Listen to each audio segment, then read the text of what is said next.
Do not enter the next year with the same habits that wounded the last. A man's habits are the handwriting of his destiny, and if the handwriting does not change, the story never will. Welcome to Napoleon Hill's Daily Millionaire Mindset, where we teach you the timeless principles that turn ambition into achievement. Subscribe today and start creating the life you deserve. Now steady your mind. Sharpen your attention. What comes next may be the turning point of your entire life. The 7 habits await you, and the next year will be shaped by how you receive them. You feel it, don't you? That quiet pressure in your chest that whispers, another year cannot pass like this. That sense that you should be farther, stronger, more disciplined, more decisive by now. That truth you avoid when the house grows quiet and every excuse you've used all year stands exposed. This message begins there, at the exact point where honesty becomes your greatest ally. A new year does not create a new life. A new you creates a new life. And a new you begins with 7 habits that separate the drifter from the master. Before you hear them, I issue a warning. These habits will not comfort you. They will confront you. They will demand the death of the weaker version of yourself. They will require decision, discipline, and the courage to abandon the familiar misery that has become your resting place. But if you dare to adopt them, the next year will not resemble any year you have lived before. Let me ask you something uncomfortable. How many years have you crossed with good intentions and unfinished plans? How many times have you promised to begin next week, after the holidays, or when things calm down? And how many seasons have slipped through your fingers while you waited? Time has not been your enemy. Your habits have. Every man begins a new year with hope, but hope without habit is fantasy. Hope without discipline is drift. Hope without a definite pattern of action is a dream that rots instead of ripening. The men who shape destiny, the men whose results appear miraculous, are not gifted with more hours. They are governed by superior habits. I will not reveal all 7 yet. If I placed them before you now, your mind would take them lightly. You would skim them, nod politely, and return to your old ways by sunset. You must be prepared for them. You must understand the cost of entering another year without them. Only then will you grasp their power. So consider this. What will the next year demand of you? Not what you demand of it, what it will require of you. More strength than you have shown, more discipline than you have practiced, more decisiveness than you have ever dared display. You cannot carry weakness into that battle. You cannot bring hesitation into that arena. You cannot drag your old habits into that new landscape and expect victory. Listen closely. The next year will judge you by your habits long before it rewards you for your dreams. Your habits will decide your income, your health, your relationships, your confidence, your peace of mind. Your habits will determine whether you rise or whether you repeat. And the tragedy of most men is simple. They repeat. There is a reason leaders seem unstoppable, why creators seem inspired, why wealthy men appear favored by fortune. It is not luck, it is not timing, it is not talent. It is the slow, steady, ruthless discipline of 7 habits that sharpen the mind, strengthen the will, and command the world to obey. But hear me. These habits cannot be borrowed. They cannot be half-practiced. They cannot be performed one week and abandoned the next. They must be built with the seriousness of a man laying the foundation of a cathedral. For whatever foundation you build now will determine the structure of your entire year. You know the feeling of waking on the first day of a new year, believing everything will change because the calendar has turned. But by the second week, the same patterns return. The same doubts, the same laziness, the same drifting. Why? Because you carried the old habits into the new season. You expected a new life while dragging the same chains. Let me speak plainly. You do not need a new year. You need a new pattern of thought. You need a new standard of behavior. You need new habits that protect your mind from fear, your purpose from drift, and your future from decay. Adopt these 7 habits, and the year will obey you. Ignore them, and you will obey the year. The next year is not approaching casually. It is roaring toward you with demands, responsibilities, opportunities, and challenges. And if you meet it unprepared, it will expose you. It will magnify every weakness you refuse to correct. It will punish every delay you justified. It will reveal every habit you tolerated that worked against your success. But if you meet it prepared, if you enter it armed with the 7 habits of purpose, discipline, and definiteness, you will surprise yourself. You will rise faster than others believe possible. You will make decisions that would have terrified the man you used to be. You will command results that once felt unreachable. You will become a person who does not merely set goals, but fulfills them. Picture yourself 1 year from now, not vaguely, specifically. Where will you stand if you enter the year with the same habits? What will you earn? How will you feel? Who will you have become or failed to become? Now picture the version of you who adopts 7 habits that sharpen every corner of your life. That man is unrecognizable. Understand this truth. A habit is not a small thing. A habit is a law. A habit becomes your master if you do not master it. A habit is the silent architect of your future. Every habit you allow shapes the man you become, and every habit you reject frees the man you are meant to be. And so I will tell you plainly, do not enter the next year without these 7 habits. Do not carry the old patterns. Do not repeat the same mistakes. Do not give another year of your life to drift, hesitation, and weakness. If you will listen with full attention, if you will obey what you hear, if you will practice the 7 habits until they become the very pattern of your nature, then the next year will not merely improve, it will transform. Habit 1, command the morning, the law of daily dominion. The first battle of every day is invisible. It is fought in silence before the world stirs, before the mind is fully awake. In that hour, the mind either rises to command the day or surrenders to it. For the man who wins the morning wins the year, and the man who loses the morning loses his direction before noon. This is the law of daily dominion, the habit of taking possession of one's mind before fear, doubt, and drift do. Most men rise each morning as slaves to yesterday. They awaken to memory instead of imagination, to worry instead of purpose. They lie for a few moments, allowing the mind to wander aimlessly through half-remembered troubles, already feeding the weeds that will choke the day. A single undisciplined minute upon waking may undo an hour of good intention, for the subconscious mind accepts suggestion most easily between sleep and wakefulness. Thus, a careless thought at dawn may decide the mood of the entire day. A mind unguarded upon waking is like a field left open for weeds. No farmer would allow his crops to grow without care, yet millions permit negative thoughts to take root each morning without resistance. The habit of dominion begins with a simple act of command. Upon waking, speak a sentence of authority over your day. This day will obey me. Such a declaration may seem small, yet it draws a boundary between mastery and drift. Every morning must begin with decision, for the world soon begins its own. Henry Ford, long before he built his empire, formed the practice of beginning each day in solitude, thinking upon his definite purpose before others arrived at his workshop. His mind governed his hours because his hours were born from thought. He did not permit the day to surprise him.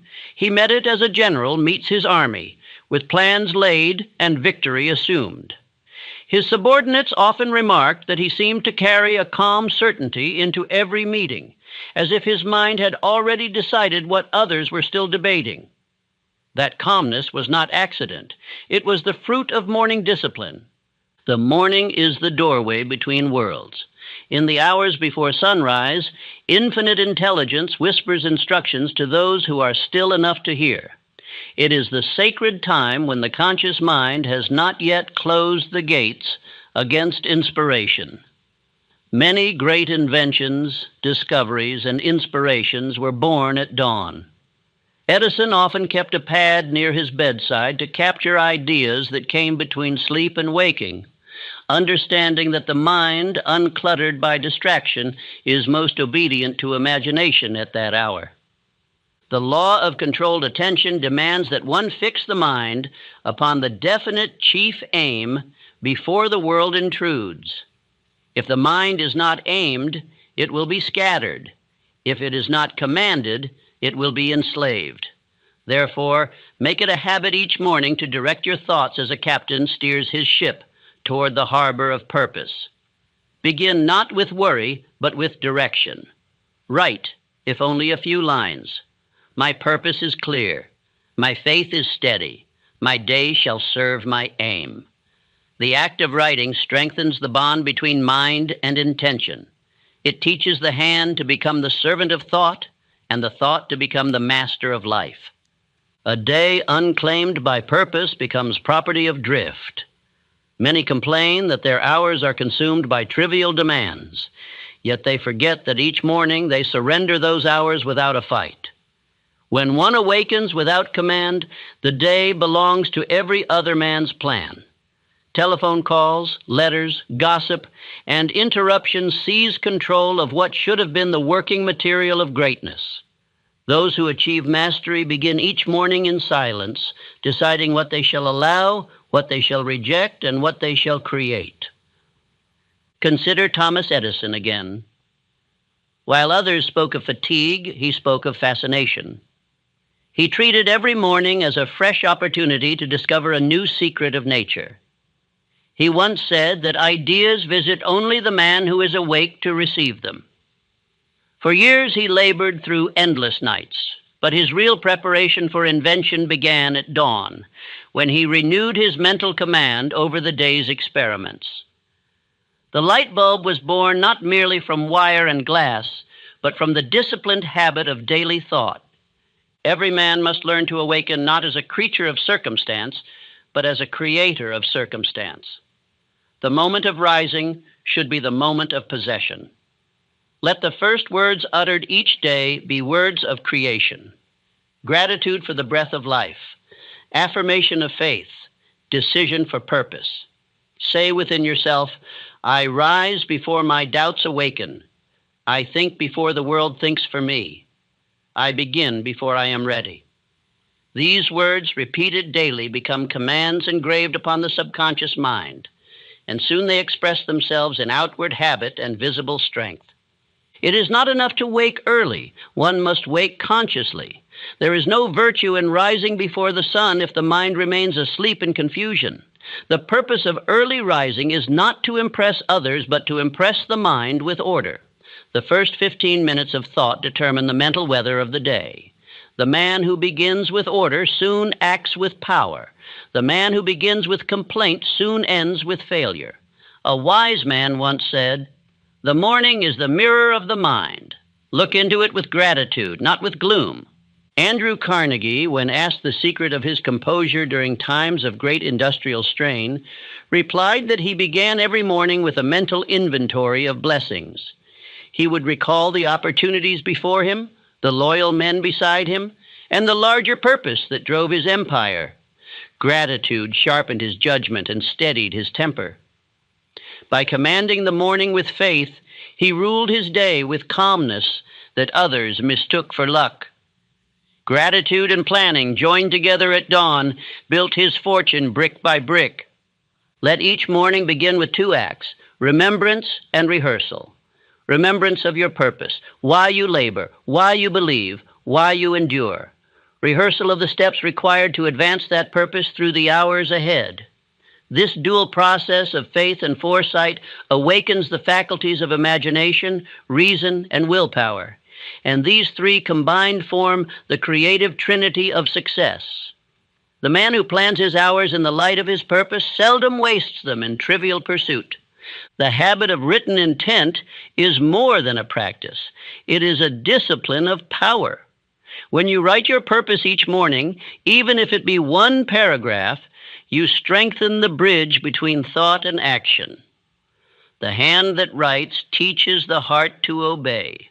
There is magic in writing. It fixes the idea in the mind and calls forth the emotion that sustains it. No successful man leaves his purpose to memory alone. What is unwritten soon fades. What is written becomes law. A banker once told me of a young clerk who rose from obscurity to partnership within a few years. Each morning before beginning his duties, the clerk wrote a single line in his notebook. "Today I will render more service than I am paid to render." This small ritual, performed at dawn, transformed his attitude, his output, and eventually his position.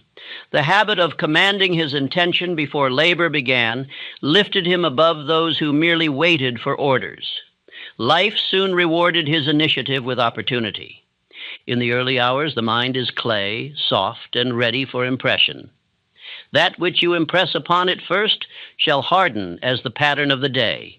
Therefore, impress it with faith, with clarity, with the definite picture of what must be achieved. Do not begin by reading the news of failure and crime. Do not converse with those who awaken to complain. Do not invite confusion into the sanctuary of dawn. Begin with silence, study, and deliberate thought. The mind that begins in order will resist disorder when it comes.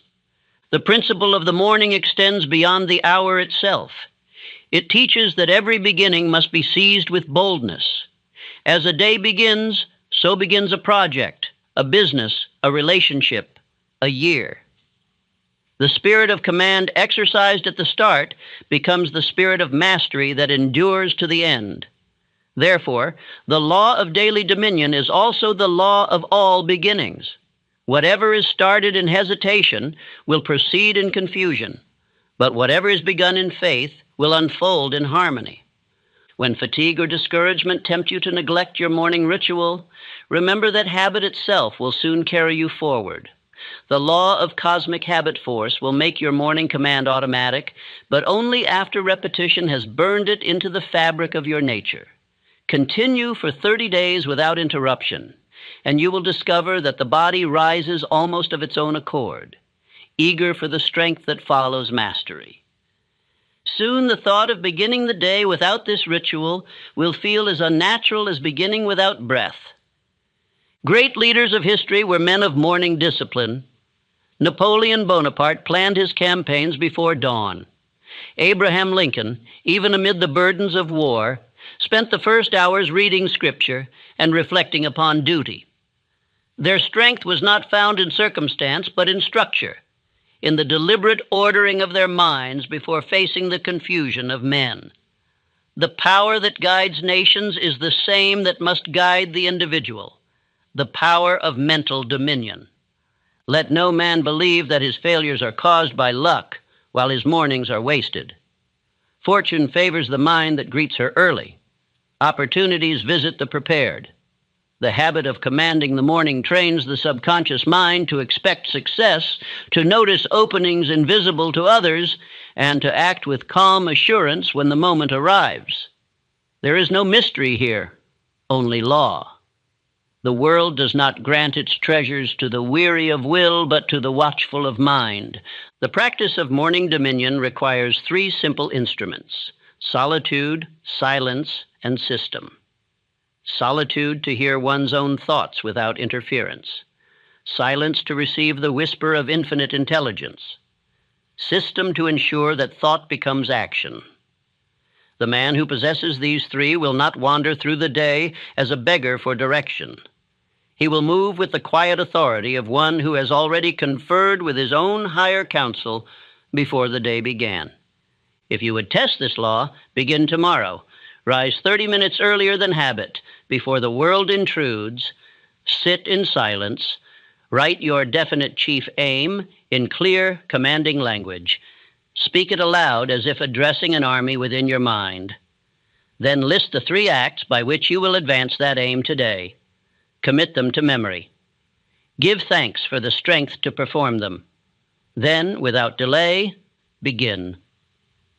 Repeat this practice each morning for 30 days and observe how life reshapes itself around your renewed purpose. The difference between the man who drifts and the man who directs lies not in intelligence, but in initiation. One begins the day as a leaf tossed by the wind.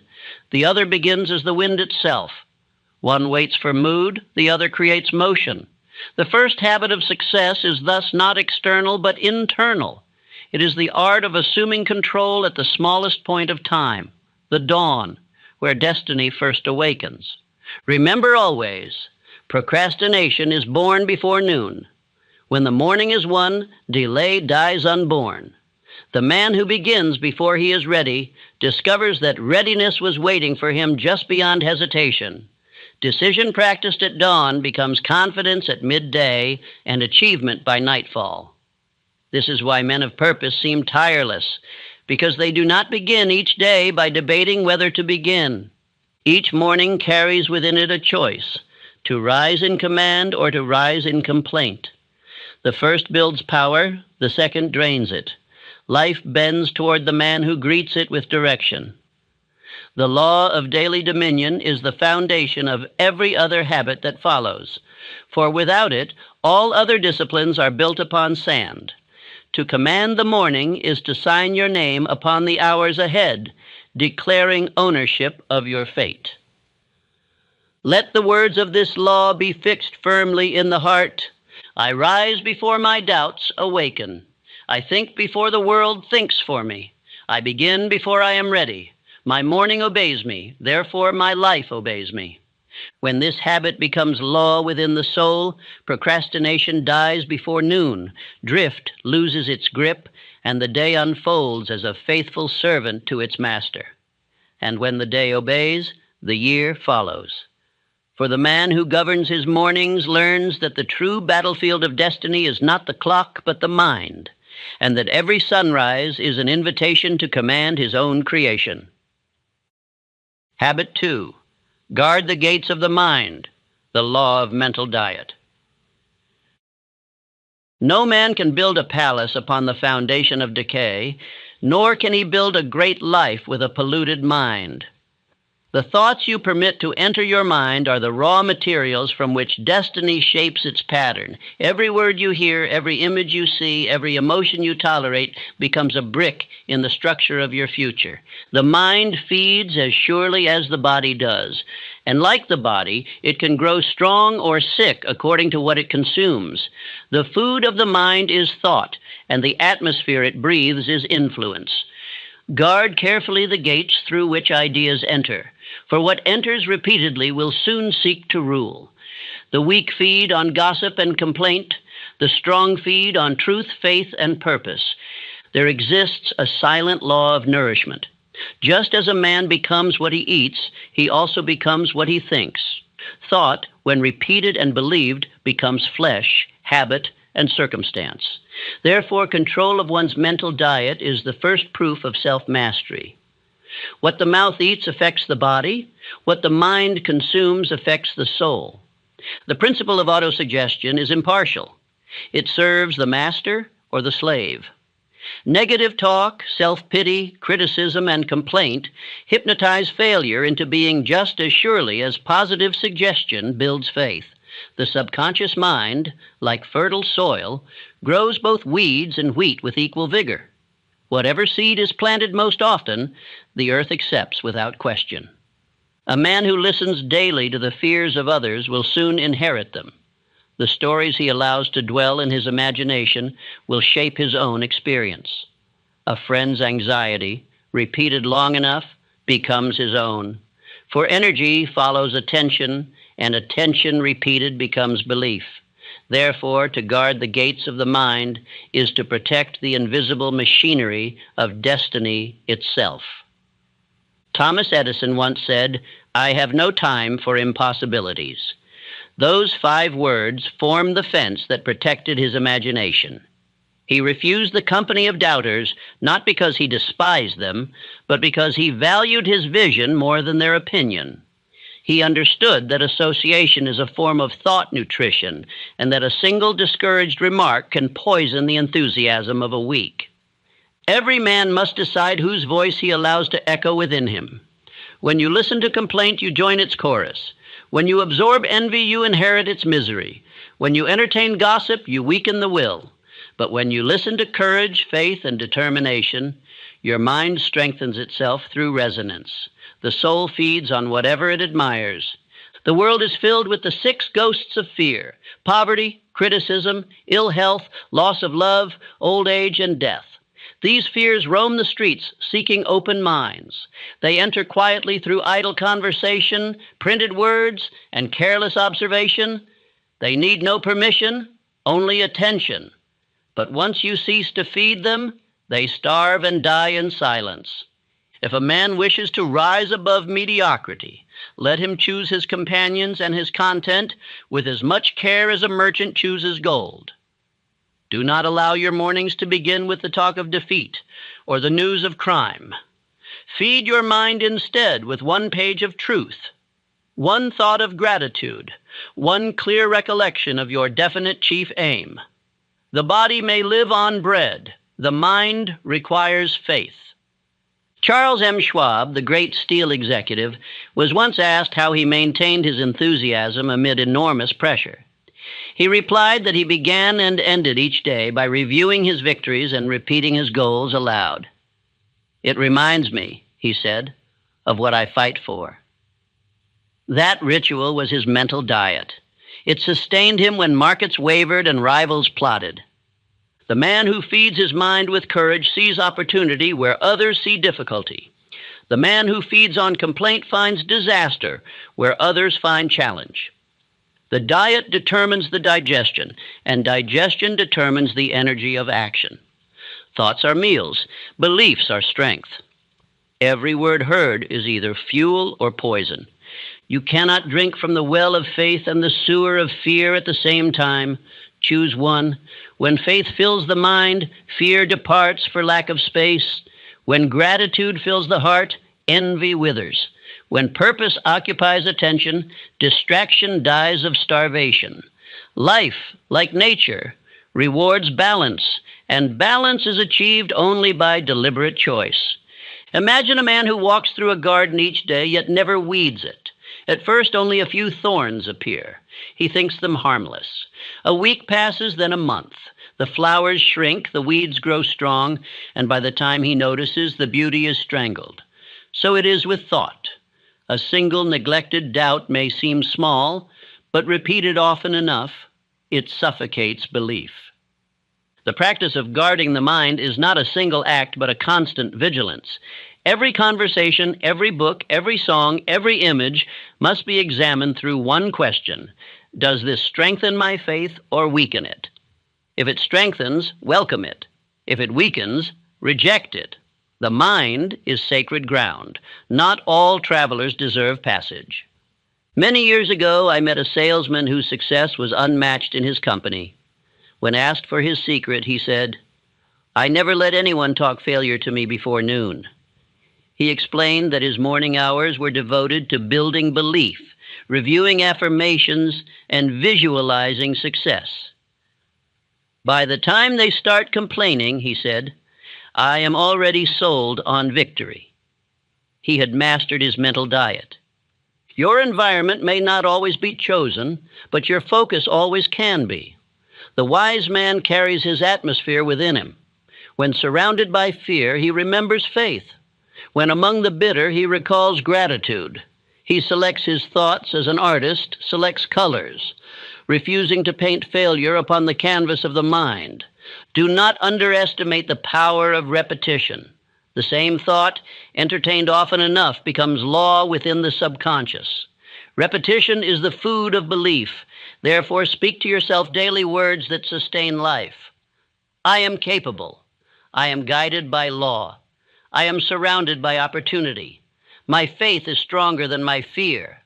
These are meals for the mind. Elbert Hubbard once said that character is the sum of small habits repeated. In the same manner, belief is the sum of small thoughts entertained daily. If a man thinks nobly, he becomes noble. If he thinks poorly, he decays. The law is impartial. The thoughts that dwell longest become the rulers of conduct. Be cautious also of what is unseen, the invisible influences of tone, atmosphere, and company. Even silent association affects vibration. A man who spends his hours among complainers soon feels burdened without knowing why. His courage leaks away through sympathy. The cure is withdrawal from poisonous environment, replaced by communion with builders, dreamers, and doers. The mind, when left unguarded, becomes a public square where every passing emotion leaves its mark. To guard it is to install a sentinel at the gate, one that questions every visitor. "Who sent you?" asks the sentinel. "Faith or fear?" Only those sent by faith are admitted. The rest are turned away without debate. This is discipline of the highest order. Edison's laboratories were filled with laughter, music, and optimism. He insisted on cheerful workers, for he knew that invention is a product of mood as much as intellect. When one complained, he sent him home. "We have no use for doubt here," he would say. That policy, harsh to the lazy, was salvation to the creative. The air itself in his workshop was a diet of courage. If a man's results are small, it is because his mental diet is poor. The world does not feed him failure. He feeds failure to himself. Replace complaint with gratitude, envy with admiration, fear with faith, and you will feel the difference within days. The mind changes its chemistry with its content. To think high thoughts is to raise one's temperature of power. It is wise to set aside a moment each evening to cleanse the mind of impurities gathered during the day. Write down any resentment, fear, or irritation. Read them once, understand their source, and burn the paper. This small ceremony tells the subconscious that these emotions have no authority. Then replace them with thoughts of courage and peace before sleep. Remember this truth. What you think upon before sleeping enters your subconscious unchallenged. The night magnifies whatever you feed it. Fill it, therefore, with affirmations of faith and pictures of success. Speak your purpose softly as one giving instruction to the mind. Tomorrow I shall awaken renewed, clear, and confident. The mind obeys the tone of command. The law of mental diet is relentless. It rewards purity and punishes negligence. It makes a saint or a skeptic according to the food provided. If you wish for strength, feed strength. If you wish for peace, feed peace. The gardener who expects roses must plant roses. The thinker who expects greatness must sow thoughts of greatness each hour. In the company of brave men, courage becomes natural. In the presence of faith, your own grows stronger. Seek those whose minds are disciplined, whose words uplift, whose thoughts enlarge. The mind takes shape through imitation. When you surround yourself with those who think richly, your own thoughts rise to meet them, just as water finds its level. Make it a habit to read one page each morning from a book of power, be it Scripture, Emerson, or a chapter of Think and Grow Rich. Let those words set the tone for the day's thought. This is not reading for information, but for transformation. The mind, properly fed at dawn, resists the infection of fear throughout the day. As surely as poison kills the body, negativity kills the dream. Guard against both with equal vigilance. Keep your conversation clean, your environment orderly, and your associations deliberate. Do not permit your attention to linger upon what you do not wish to multiply. For whatever the mind contemplates most, that it becomes. Affirm daily, I feed my mind with courage. I starve my doubts of nourishment. My faith grows stronger because I guard its diet. Speak it not as poetry, but as law, for it is law. Every repetition engraves obedience upon the subconscious, until guarding the mind becomes instinct as breathing. When the gates are guarded and the mind fortified, you will notice subtle changes. Noise disturbs you less. Discouragement fades quickly. The chatter of the world loses its hold. You begin to sense a quiet strength, the peace of a man who governs the inner world while others are ruled by the outer. That peace is power concealed. The man who guards his mind soon commands his fate. His energy no longer leaks through complaint or comparison. His imagination, once wasted on fear, becomes a forge of creation. He becomes magnetic. Others trust his calmness, though they cannot explain it. They sense order where they feel chaos within themselves. Such a man needs few words. His composure speaks. Once the mental gates are strong, opportunity begins to find its way to them. Life, like a wise teacher, reveals its secrets only to the disciplined. Thoughts of courage attract courageous acts. Thoughts of fear attract the proof of fear. You need not understand how, only believe that law never fails. What you permit repeatedly becomes your world.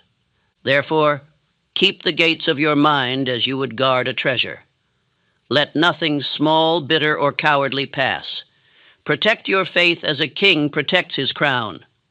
Build around it the walls of reading, the music of gratitude, and the company of the faithful.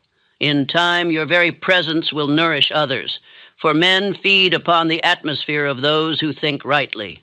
And when the day ends, remember this: the strength to command the morning must be followed by the strength to protect the mind through all its hours. For victory gained at dawn can be lost by noon if vigilance sleeps. The world will test your discipline. Distraction will tempt you. But the man who guards his mental diet cannot be conquered from without, for he is nourished from within. Habit 3, move with decision, the law of swift obedience to purpose. Indecision is the womb of failure. In it are conceived the ghosts of doubt, fear, and regret that destroy every dream before it breathes. The world has never rewarded hesitation. Life bends for the decisive. Opportunity bows before the man who knows what he wants and moves toward it without delay or apology. Every hour spent in indecision is a funeral for progress. The man who cannot choose will soon find that life has chosen for him. The stream that does not flow becomes a swamp. The purpose that does not move becomes decay. To decide swiftly to act at once upon clear purpose is to declare dominion over time itself. Decision is more than a choice. It is the obedience of thought to purpose. 1,000 men may wish, but only the one who decides converts wish into will. Decision is the moment when faith ceases to speak softly and begins to command. It is the invisible handshake between mind and infinite intelligence saying, "Now let it be done." Andrew Carnegie built an empire upon that single principle. He decided once, early in life, that he would dedicate his ability to steal and to wealth, not for hoarding, but for service to mankind. That decision guided every act, every partnership, every hour of labor. He changed his methods, but never his aim. He moved with a speed that astonished rivals because he wasted no time doubting. Carnegie once said that the greatest difference between rich men and poor is not intelligence, but decision. The poor postpone, the rich decide. The unsuccessful man changes his mind often, driven by the winds of circumstance. The successful changes his mind slowly and only by reason, never by fear. Decision is the backbone of faith and the skeleton of success.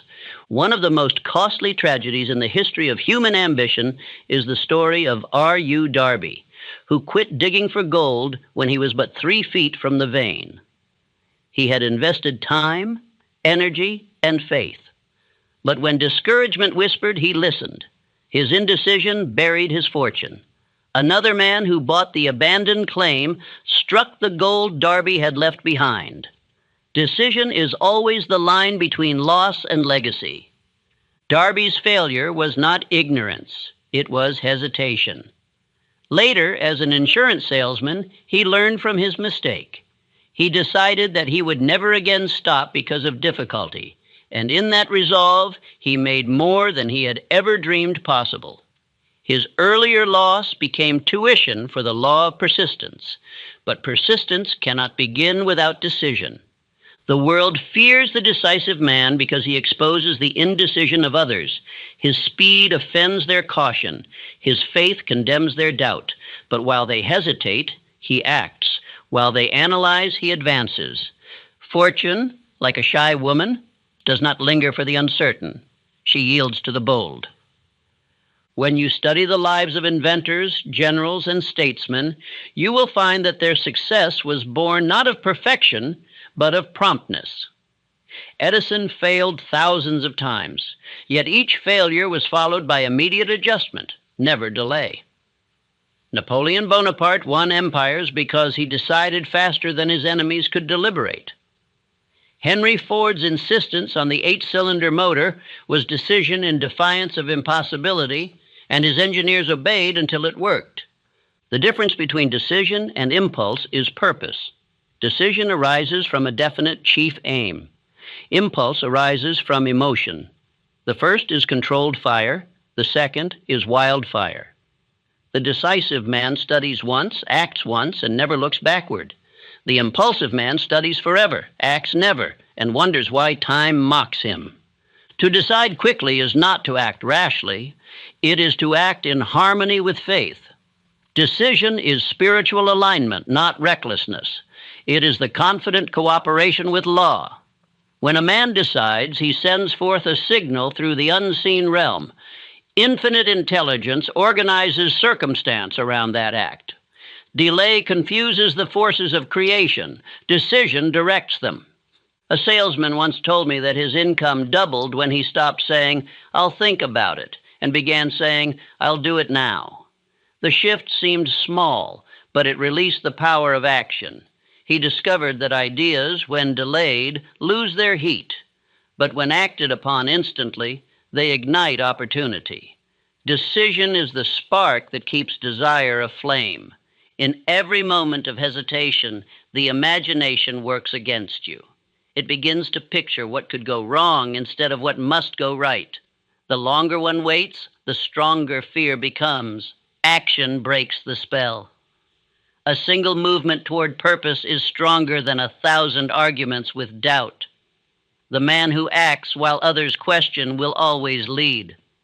I have observed that great fortunes often begin with one bold step taken before evidence of success appeared. The mind that decides without visible guarantee is exercising faith, the greatest creative power known to man. To move without certainty is to invite certainty. To wait for certainty is to wait forever. Every advance in civilization was begun by someone who dared before proof. Decision is contagious. In a world filled with hesitation, decisiveness radiates authority. People follow the man who knows. They trust him because he relieves them of their own doubt. A decisive mind gathers allies without asking. The uncertain mind loses even the friends it has. Leadership is nothing more than clear purpose expressed through unwavering action. History honors those who decided when others feared. Abraham Lincoln chose unity over popularity. His decision preserved a nation. George Washington decided for independence while others hesitated between loyalty and liberty. Their greatness was not born from perfect knowledge, but from courageous obedience to conscience. When a man decides rightly, providence moves with him. The habit of quick decision can be trained like any muscle. Begin with small matters. Decide at once where you will place your energy for the hour, what task you will finish before rest. Then obey your own command without compromise. Each small victory builds the reflex of obedience to purpose. Soon your mind learns to trust itself. Replace the words "I will try" with "I will." There is no power in the word try. It is the language of indecision dressed as effort. The world rewards only those who do. The man who says "I will" builds momentum that no doubt can stop. Speak always as one who commands, for your subconscious obeys the tone of decision more than the grammar of intention. The most valuable lesson from Andrew Carnegie came in a single phrase. Decide what you want and stand by that decision until you get it. That command shaped the entire philosophy of success. Without it, every other principle becomes weak. Faith requires decision. Desire demands direction. Persistence needs a starting point. All are born from the act of saying, I will. A businessman once told me that his greatest change occurred when he began to act upon his ideas within 24 hours of conception. Most men, he said, bury their dreams in notebooks. I test mine before they have time to cool. He failed often, but he failed forward. Each swift decision gave him feedback. Each feedback refined his aim. Within 5 years, he surpassed every competitor who was still preparing. The law of decision operates with the same certainty as gravity. It will either serve or destroy depending upon use. The man who hesitates dissipates energy. The man who decides concentrates it. Focused energy creates results. Life always yields to concentration. Therefore, the habit of swift decision is not merely efficiency, it is creation in motion. Consider again Henry Ford. His engineers declared the 8-cylinder engine impossible. Ford decided that it would be built and commanded them to keep working until it was done. For months, they returned with failure, yet his decision never changed. Finally, they succeeded. That engine revolutionized transportation and made him one of the most powerful industrialists in history. Decision bends the impossible. The same law that built industries builds character. Every time you decide and stand by it, you strengthen your will. Every time you retreat, you weaken it. Willpower is not a gift. It is the residue of decision.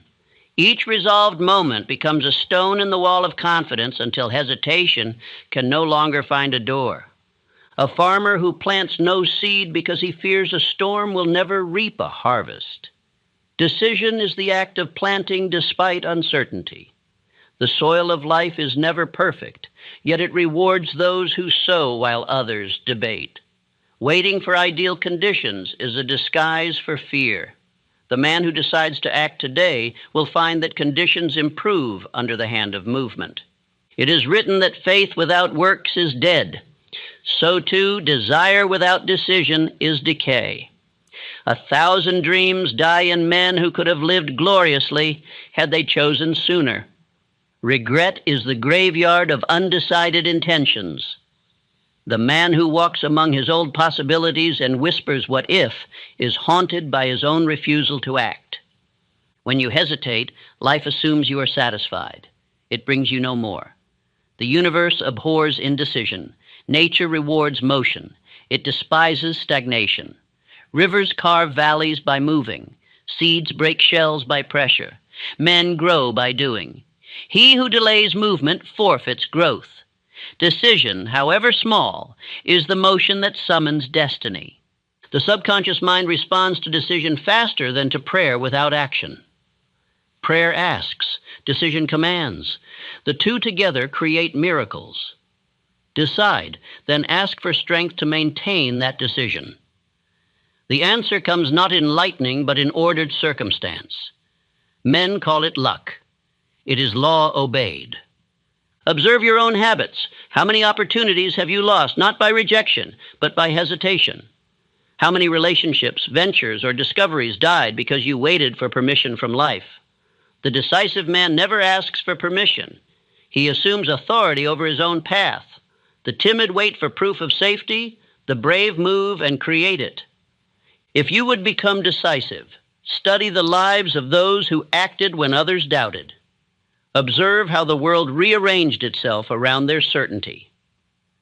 The Wright brothers had no assurance of flight, yet their decision to try lifted mankind into the air. Dr. Frank Gonzalez decided to obtain $1 million for a college. Within days, the money appeared. Decision summons resources unseen by the cautious. Every day presents opportunities disguised as choices, whether to begin now or later, to speak truth or remain silent, to advance or retreat. Each decision, however small, strengthens or weakens the spirit. The man who trains himself to act promptly in small things will act promptly when life's greater tests appear. Habit becomes nature. When the mind grows weary, remember that hesitation feeds fatigue. Doubt is heavy. Decision is light. Once made, it lifts the burden. Energy flows where uncertainty once drained it.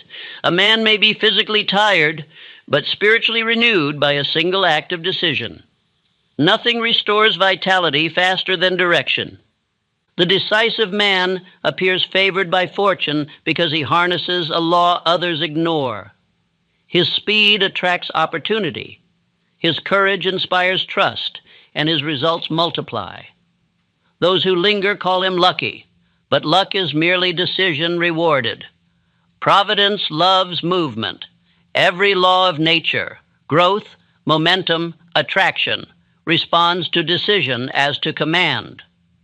The difference between a drifter and a leader is simple. One waits for direction, the other gives it. Drifters speak of luck, leaders speak of law. Drifters postpone, leaders act. The man who decides quickly is feared by the uncertain because he mirrors what they could be but refuse to become. His decisiveness exposes their excuses. Affirm daily, I decide swiftly and act with faith.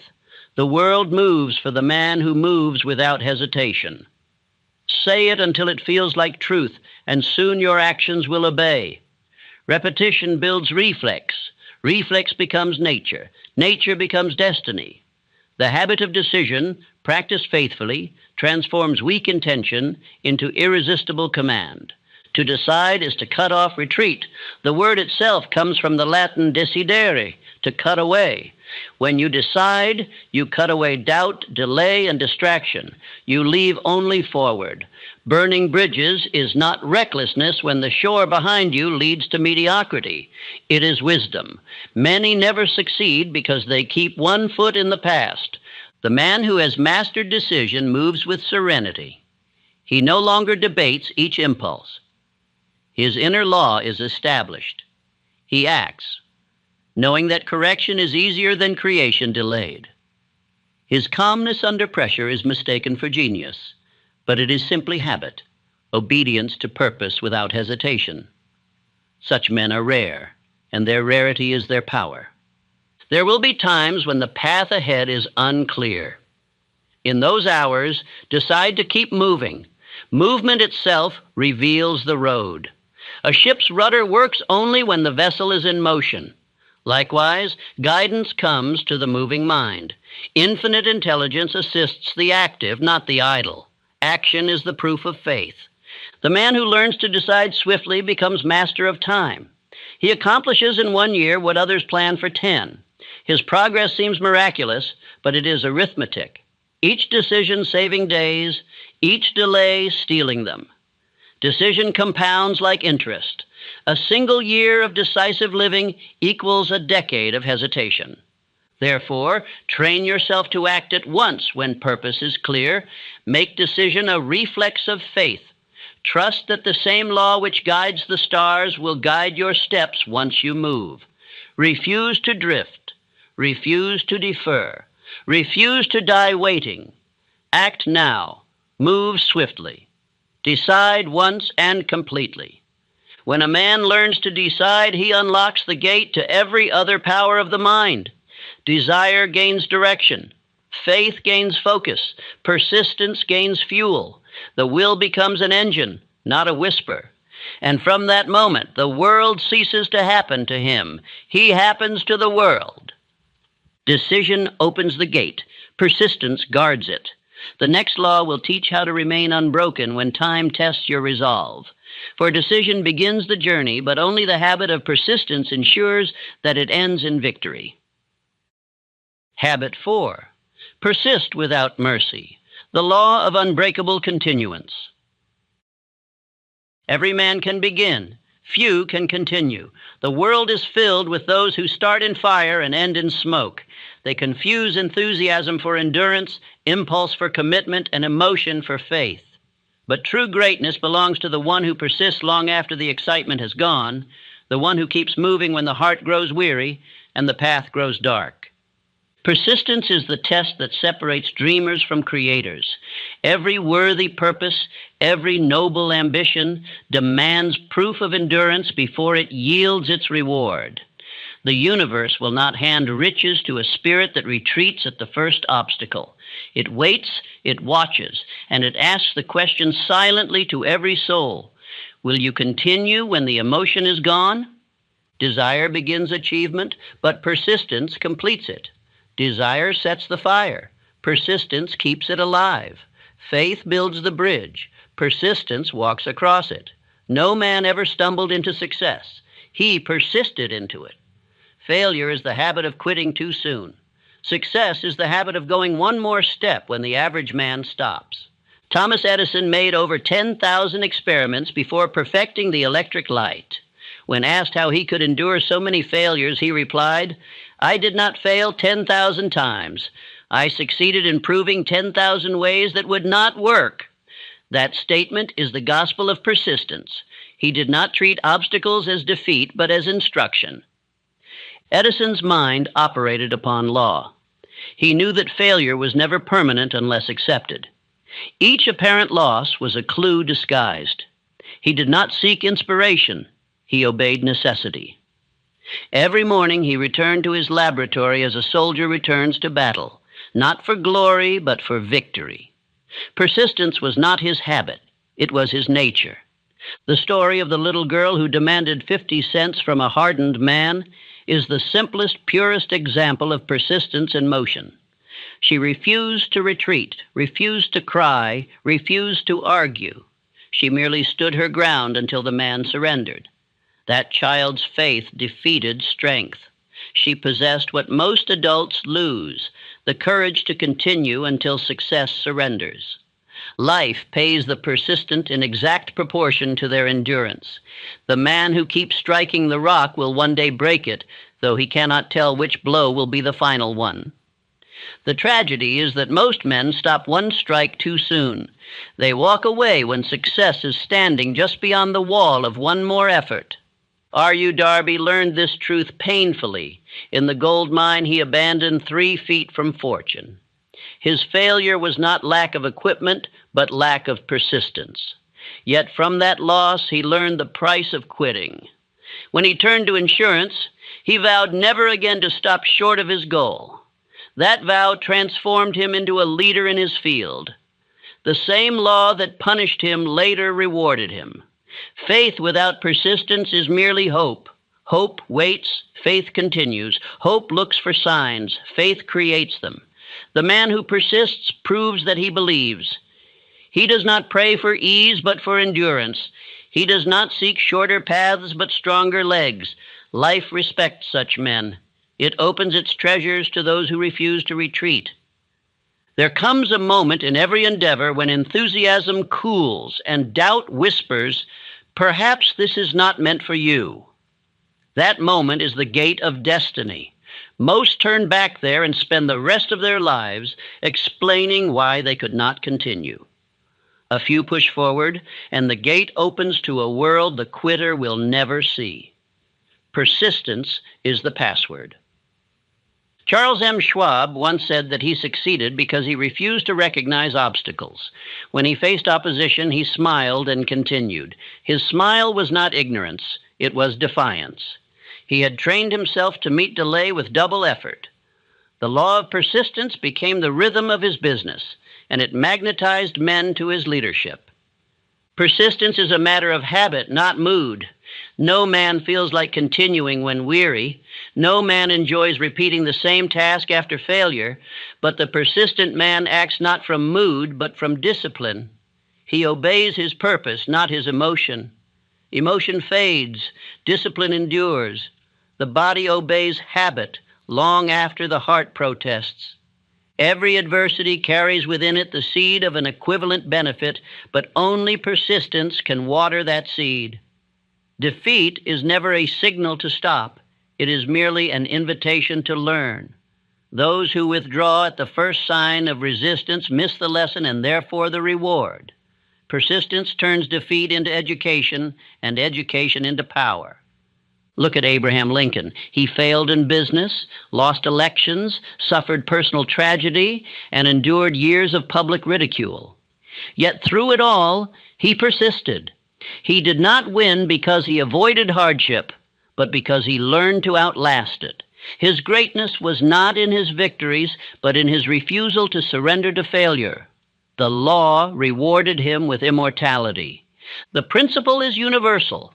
Whether in art, science, trade, or leadership, the man who endures outlasts those who might have been greater but were weaker in will. Talent is nothing without tenacity. Genius burns out where grit begins. Nature honors patience, for she herself moves slowly but surely. The oak grows by persistence, not by haste. A man once asked Henry Ford how he continued during the years when his factories were mocked and his ideas ridiculed. Ford replied that he simply never considered quitting as an option. He said, "I am not certain how to fail permanently because I never stay stopped." That sentence contains the secret of progress. To persist is to make quitting impossible. Emotional fatigue is the hour of testing. When weariness arrives, know that you are approaching breakthrough. The mind grows quiet. The body protests. The results seem distant. That is the moment when faith must take command. Persistence is faith acting through muscle and nerve. The wise welcome exhaustion, for it signals the nearing of triumph. Imagine a miner deep beneath the earth. Each strike of his pick brings no treasure, yet he continues. Unknown to him, the next strike may open the vein that changes his life, but he will never know if he stops. That miner represents every dreamer who labors unseen, mocked by circumstance, sustained only by vision.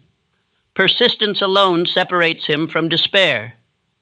Many abandon their goals because they confuse temporary defeat with permanent failure. They forget that every success wears the mask of difficulty before revealing its face. The seed does not protest the darkness of the soil. It persists until light appears. The wise man imitates nature. He continues in darkness knowing that dawn is law, not chance. Every habit of persistence begins with one principle. Never stop because it is hard. Stop only when it is done. Difficulty is the price life charges for accomplishment. Pay it gladly. The man who pays it once learns confidence. The man who refuses pays forever in regret. Regret is a debt without end. Persistence settles it at once. There is a difference between stubbornness and persistence. Stubbornness clings to error. Persistence clings to purpose. One resists change. The other resists defeat. The wise man adapts methods, but not mission. He adjusts course, but never destination. He learns from failure without accepting it as final. That is the essence of intelligent perseverance. A salesman of my acquaintance doubled his income through one rule. I will knock one more door after the last rejection. That single decision multiplied his results beyond his peers. The world did not change. His persistence did.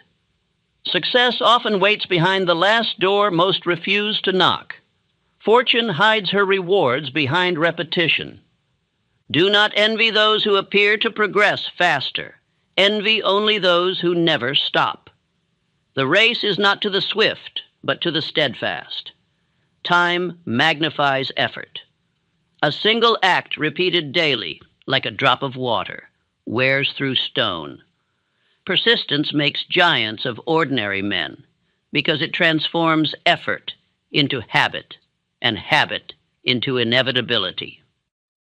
Edison once remarked that genius is 1% inspiration and 99% perspiration. The perspiration is persistence. The man who sweats for his purpose sanctifies his labor. His toil becomes prayer in motion. The universe, seeing such devotion, conspires to assist him. There is no failure in persistence, only delayed reward. Every successful enterprise you admire was once a collection of frustrations held together by persistence. The bridges, inventions, and fortunes of the world are monuments not to brilliance, but to endurance. Greatness is not built in sudden bursts of passion, but in years of faithful repetition. The steady beat of persistence is the heartbeat of creation itself. The habit of daily progress strengthens persistence. Each day, perform one deliberate act that advances your aim. It may be small, invisible, or even dull, but it counts. Each act is a brick, each day a wall. Soon what began as discipline becomes rhythm, and rhythm becomes nature. A man who persists daily cannot fail permanently. To persist without mercy means to continue without self-pity. Many waste their strength complaining about the difficulty of the road. Complaint is fatigue of the spirit. Silence renews energy. Speak less of the struggle and more of the purpose. The struggle passes. The purpose remains. Persistence without complaint multiplies power. Observe the law of nature. Rivers carve valleys by constant motion, not by force. Their power lies in patience. So it is with effort. Pressure applied consistently over time overcomes what appears immovable. The man who persists aligns with nature herself. He learns that time is not his enemy, but his ally. For persistence converts time into servant. A wise merchant once said that his fortune began when he stopped counting failures as losses. Each failure, he said, was a lesson I had purchased. When asked how he knew when to stop, he smiled. When success paid back the tuition. That attitude turned every setback into investment. Persistence transforms adversity into capital. There are seasons when persistence requires faith unseen by others. Friends may advise surrender, results may mock effort, fatigue may whisper treason. In those hours, stand firm. The darkest night precedes dawn. The law never fails. All labor faithfully continued must yield its return. The time and form may differ, but the harvest comes. The habit of persistence can be developed through simple practice. Set one small goal, finish a task, endure a discomfort, complete a promise, and refuse to quit until it is done. Repeat this daily. Each completed act strengthens the will. The muscles of persistence grow through resistance. The more you endure, the more you can endure. Do not measure progress by how far you have yet to go, but by how far you have refused to stop. Every day you persist, you gain ground unseen. Momentum builds quietly, like roots beneath the soil. Then one day what seemed dead bursts into bloom. Others call it sudden success. You know it as long obedience. Affirm daily, I persist until success surrenders. I will not retreat. I will not complain. I will continue until victory is the only option left. Speak it when tired, when doubtful, when discouraged. These words, repeated, summon strength from the subconscious. Soon they cease to be words and become will. The law rewards those who refuse to break. It breaks those who refuse to persist. There is no neutrality. The drifter drifts because he cannot endure discipline. The achiever ascends because he endures it gladly. Life does not punish persistence, it crowns it. Every difficulty you face is simply a test of loyalty to your purpose. The hour of greatest resistance is the hour of greatest revelation. Just beyond fatigue lies flow. Just beyond frustration lies breakthrough. Continue a little longer. The man who endures that extra hour stands among the few who receive the rewards others forfeited. That 1 hour may change everything. When persistence becomes habit, effort ceases to feel like struggle. Work becomes rhythm. Discipline becomes peace. You no longer ask whether you can, only whether you will. The mind stops negotiating with difficulty. You have crossed from effort into identity. You are persistence itself. That is the summit of mastery. The man who persists without mercy cannot be conquered.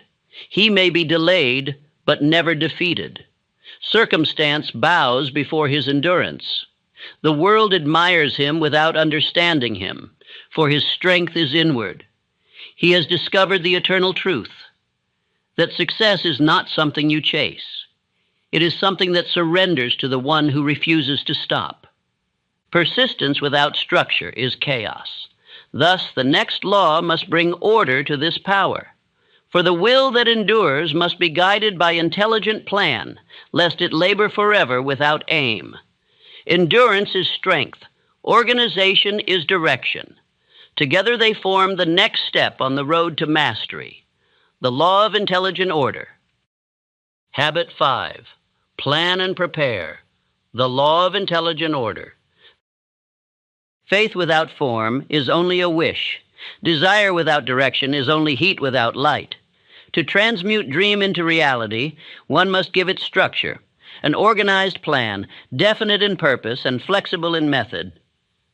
This is the law of intelligent order, the fifth habit of mastery, by which a man turns energy into efficiency and chaos into creation. The world belongs not to those who work the hardest, but to those who plan the wisest. Effort unguided wastes itself in confusion. The strong horse without a rider circles endlessly. The wise rider without a horse arrives nowhere. Only their union, effort directed by intelligence, moves civilization forward. Every plan begins in imagination. Imagination is the workshop of the mind where ideas are molded before being cast into form. But imagination without order produces castles in air. The architect first sees the temple within, then drafts its blueprint upon paper, and only then lays brick upon brick. So must every man design his destiny before attempting to build it. The mind that plans commands time. The mind that drifts is commanded by it. Hours are servants to the organized and masters to the careless. Those who complain of not having enough time are those who have not yet decided what to do with it. Time expands under definiteness. It shrinks under confusion. Planning is the art of directing time toward purpose. Charles M. Schwab transformed the steel industry through organized enthusiasm. His genius was not merely in energy, but in method. He created a system of written objectives, assigning definite tasks to definite men with definite deadlines. His employees knew what to do, when to do it, and why. That clarity multiplied effort as sunlight magnifies through a lens. Schwab's practice reveals a law. Enthusiasm without organization is like fire without control. It burns out quickly or burns everything around it. But when directed, it becomes light and warmth. Every man has enthusiasm in youth. Few preserve it into mastery. The difference lies in plan. Passion guided by plan becomes power. The mastermind principle, first discovered through Andrew Carnegie's empire, rests upon the same foundation. No single man can hold in his mind all knowledge required for great enterprise. Therefore, he surrounds himself with allies whose talents complete his own. Together, they form a greater intelligence, operating as one through organized cooperation. Carnegie's secret was not wealth, but order. He organized knowledge into departments, men into teams, and time into purpose. He created a plan for every ton of steel before a single furnace was lit. This habit of organization allowed his business to expand faster than rivals who relied upon impulse. His fortune was the byproduct of structure. The man who works without plan lives in reaction. He answers the day's demands instead of commanding them. Each new problem steals attention. Each new interruption breaks rhythm. But the man who works from a written plan acts from vision, not from pressure. His mind remains calm amid confusion because the path before him is already chosen. A written plan converts wish to will. The act of writing crystallizes intention. It transforms an invisible idea into visible commitment. When you record your goals, you bind your mind to their fulfillment through the law of autosuggestion. The subconscious reads what the conscious has written and begins to organize conditions accordingly. Many lives fail not from lack of effort, but from lack of sequence. They pursue 10 aims in 10 directions and arrive at none. The sun warms, but focused through a glass it burns. Likewise, the mind that concentrates its energy upon one definite aim multiplies its effectiveness. Organization is concentration extended through time. A businessman once told me that he increased his profits fivefold simply by ending each day with a written outline for the next. "I no longer wake to confusion," he said. "I wake to command." That single change converted 12 wasted mornings into 12 productive hours each week, equivalent to an extra month of life every year. Every man should adopt the habit of weekly and daily planning. Each week, write your principal objectives. Each night, record the next day's tasks. Place them in order of importance. Begin each morning with the most vital duty. This sequence builds momentum. What begins as discipline becomes confidence. What begins as routine becomes power. Infinite intelligence operates through order. Study the heavens. Each planet moves upon its appointed path. Each season obeys its appointed time. Nature wastes nothing. Confusion repels creative law. When the mind aligns with order, it becomes magnetic to solutions. The man who plans daily enters harmony with the universal rhythm of creation. Faith must have form. A man may believe he will succeed, yet if his faith lacks method, it drifts into superstition. The law of intelligent order gives faith its skeleton. By planning, you give the subconscious mind a definite pattern to follow. You cease to pray vaguely and begin to instruct intelligently. A farmer does not merely... Napoleon Bonaparte, though a soldier, was an artist of organization. His victories were won on paper long before battle. He visualized the field, the movement of regiments, the timing of each maneuver. While his enemies hesitated, he acted with mathematical precision. His swiftness was born not of impulse, but of preparation. Preparation is the twin of planning. To prepare is to clear the path for execution. It is the humility of mastery, the willingness to rehearse in silence before performing in public. Many fail because they mistake planning for doing or doing for planning. Both are halves of one law. Planning without action is dreaming. Action without planning is chaos. A young engineer once sought advice from Henry Ford. He confessed that he had ideas but lacked opportunity. Ford replied, "Begin where you stand. Plan every detail of the job you wish to hold, perform it before it is yours, and soon it will seek you." That counsel turned the man's idle hope into practical method, and within a year he had doubled his position. This is the secret of advancement, organized imagination expressed through practical steps. The man who plans his growth creates the demand for himself. The world rewards those who bring order into disorder. Every industry needs planners more than laborers, for organization multiplies the power of labor 100-fold. Discipline in planning builds mental strength. When you design your life upon paper, you exercise control over thought. You learn to think in sequence, to anticipate obstacles, and to prepare alternatives. Planning teaches foresight, and foresight is the mark of leadership. The man who sees tomorrow commands those who see only today. Do not mistake rigidity for order. Plans must live. They must breathe. A plan too stiff breaks under pressure. A plan too loose dissolves in confusion. The secret lies in flexibility of method and firmness of aim. The captain adjusts his sails to the wind, but never his destination. Likewise, adjust your methods, but never your purpose. The mastermind habit strengthens the law of intelligent order. Consult with those whose experience complements your own. Seek counsel, but do not surrender command. The plan remains yours. Their advice refines it. Great leaders welcome many opinions, but make one decision. Organization requires unity of purpose, not uniformity of thought. Each evening, evaluate your day. Ask, did my actions advance my purpose or merely fill my time? What obstacles arose, and how can tomorrow's plan prevent their return? Reflection converts experience into wisdom. A man who reviews daily cannot drift far, for self-examination brings correction before decay sets in. An organized life produces peace. Confusion breeds anxiety. Order breeds calm. The mind at rest performs twice as much as the mind in chaos. Many diseases of the body begin in disordered thought. When the mind is arranged in sequence, the nerves obey. Serenity is the first dividend of structure.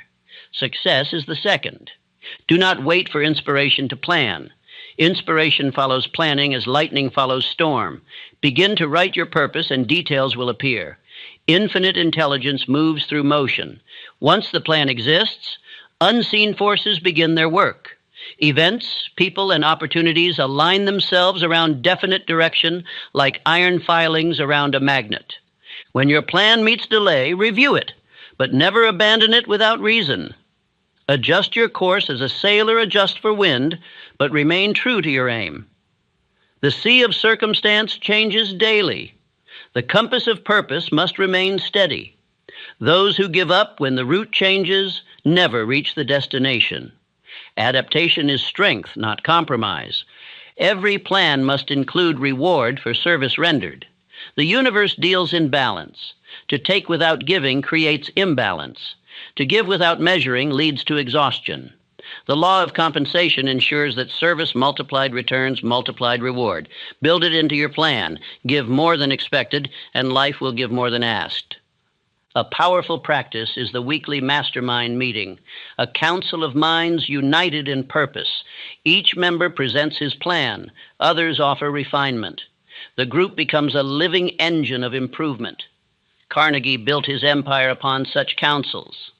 Ford, Edison, and Harvey Firestone practiced similar communion. Their combined thought produced ideas that changed civilization. Remember always that organized knowledge is power. Scattered knowledge is confusion. Schools produce educated men. Only organized purpose produces powerful men. To plan is to arrange knowledge into use. Each fact becomes a tool, each idea a servant. The man who can organize what he knows can command more than the man who knows more than he can organize. Planning also teaches humility. It reminds the thinker that ideas alone are not enough. Many men fail because they assume brilliance excuses disorder. The truly great mind respects system. Edison's laboratory contained order for every experiment. His notes cataloged every detail. His genius thrived because his environment reflected discipline. Infinite intelligence rewards clarity. When you put your plans in writing, you send a message to the unseen forces of life. I know what I seek. That declaration sets invisible motion in your favor. But if you hesitate, the universe hesitates with you. Nature mirrors decisiveness. A clear plan is the language by which you command assistance. Teach your subconscious your plan by repetition. Review it morning and night. Read it aloud with emotion. Visualize its completion. These acts fuse belief with structure. The subconscious then moves resources beyond conscious control. This is no mystery. It is law. The mind becomes magnetized by the pattern it repeats. Every plan must have a schedule. Time is the skeleton of action. Assign dates to tasks. Without deadlines, ideas drift. A date is a promise to oneself. A promise creates pressure. Pressure creates motion. Do not fear deadlines. They are proof that your plan lives. The man who fears time wastes more of it. Yet never allow planning to become procrastination. Some men live forever preparing and never producing. They love the neatness of design but fear the mess of doing. Planning should lead to action as surely as sunrise leads to day. The perfect plan is not the one that anticipates every difficulty, but the one that can be executed now. Affirm each morning, my plans are organized thought in motion. My faith takes form in order. My order multiplies my power. Speak it until you feel its truth.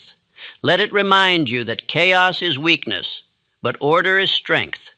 The organized man commands his results. The disorganized man begs for them. When plans fail, and some will, thank them for their service. They were steps, not prisons. Analyze the cause, preserve the lesson, and design anew. Persistence must marry planning, or else the best system remains barren. The plan is a map. Persistence is the journey. Together, they make destiny visible. Look again to nature.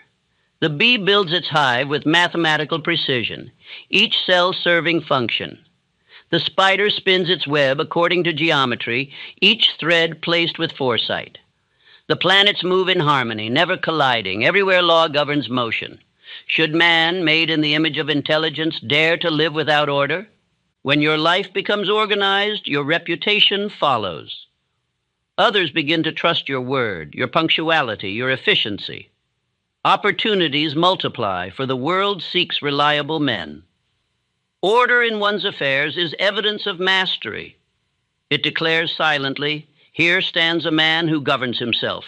Therefore he can govern work, wealth, and time." Disorganization breeds fear. The uncertain mind cannot rest. Each forgotten task whispers accusation. Each missed appointment drains faith. To plan is to silence those voices. The written list becomes a shield. Each completed task renews confidence. The man who keeps his promises to himself soon earns the confidence of others. Through the law of intelligent order, wealth itself becomes predictable. Fortune flows to systems that serve. Random acts of effort produce random reward. Organized systems of service attract steady abundance. That is why companies with clear processes outlast men with genius, but no discipline. Genius dies, system endures. If your days seem small, make them orderly. Greatness begins with structure. The same law that governs the stars governs the desk. A clean table, a definite schedule, and a prioritized plan transform confusion into clarity. A man may not control the world, but he can control his hours, and through his hours, his destiny. Finally, understand this. Order is a spiritual law as much as a practical one. The Creator himself worked in sequence, light before life, structure before spirit. Man imitates that divine rhythm when he plans. To plan is to participate in creation consciously. It is to say, I am no longer a victim of time, I am its architect. When this habit becomes natural, you will feel an unseen peace. Each day will unfold like a well-written symphony, each task a note, each hour a measure, each success a crescendo. Confusion will vanish because every action will fit within purpose. You will cease rushing. You will begin directing. You will no longer chase time. Time will obey you. Infinite intelligence smiles upon the man who prepares. To him, preparation is proof of faith. The unprepared man prays for miracles. The prepared man works them. The unprepared begs opportunity to knock. The prepared builds the door. Order is the language by which man speaks to the divine, saying, I am ready. Thus, planning is not bondage. It is liberation. It frees the mind from worry by giving direction to every hour. It frees the spirit from confusion by aligning with law. It frees destiny from chance by creating cause. For the man who orders his plans has already ordered his life. Infinite riches, peace, and power await those who live by this law. But plan alone is not enough. It must be joined with service. For what is well-ordered effort without contribution? The next law reveals the habit that multiplies all others, the law of exceeding service, the sixth great principle of mastery. Habit 6, do more than you are paid for, the law of exceeding service.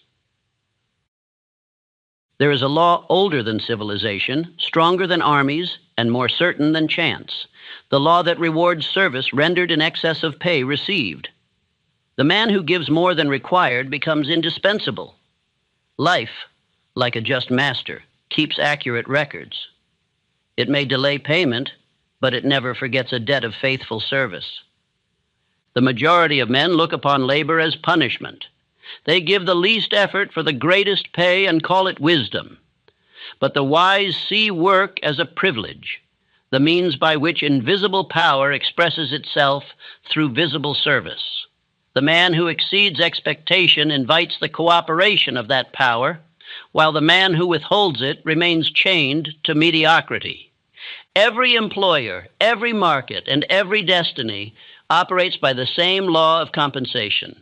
You will always receive more than you give, once you begin giving more than you must. The world has never kept a man poor who did his work with spirit, quality, and generosity. It is impossible to rise without exceeding the standard set for you. A clerk once entered employment under a wealthy merchant. He was told to perform only routine tasks, but he added to his duties ideas for improvement, small acts of courtesy toward customers, and attention to details his superiors ignored. Within 2 years, the merchant made him partner. The secret was simple. He worked as though he owned the place until he did. This habit is the great secret of advancement. Most wait to be promoted before performing like leaders. The few perform like leaders and thus are promoted. The world does not promote titles. It promotes habits. When you act as though greater responsibility were already yours, life assumes you are ready and delivers it. F.W. Woolworth began as a stock boy in a dry goods store. He was ridiculed for suggesting that goods be displayed with fixed prices instead of bargaining. He was told to mind his duties, but he persisted in offering ideas, rearranging shelves, and treating customers as guests. The owner dismissed his efforts, yet that same habit of exceeding duty made Woolworth a millionaire merchant. The invisible law that raised him is available to all. The man who goes the extra mile creates invisible allies. His name travels where he has never been. Opportunities seek him as iron seeks the magnet. Why? Because reliability is rare, and the world, hungry for it, rewards those who supply it in abundance. Mediocrity argues that doing more than paid for invites exploitation. But the wise know that service given freely multiplies unseen. Each act of extra effort plants a seed in the subconscious of those who witness it. In time, those seeds bloom into trust, opportunity, and reward. The world cannot ignore consistent excellence. The law may appear slow, but it is certain. Life balances every account with perfect precision. If you are underpaid today, increase your service instead of your complaint. In due time, the law of compensation will pay interest upon interest. No man can be permanently kept down who continues to give more than required.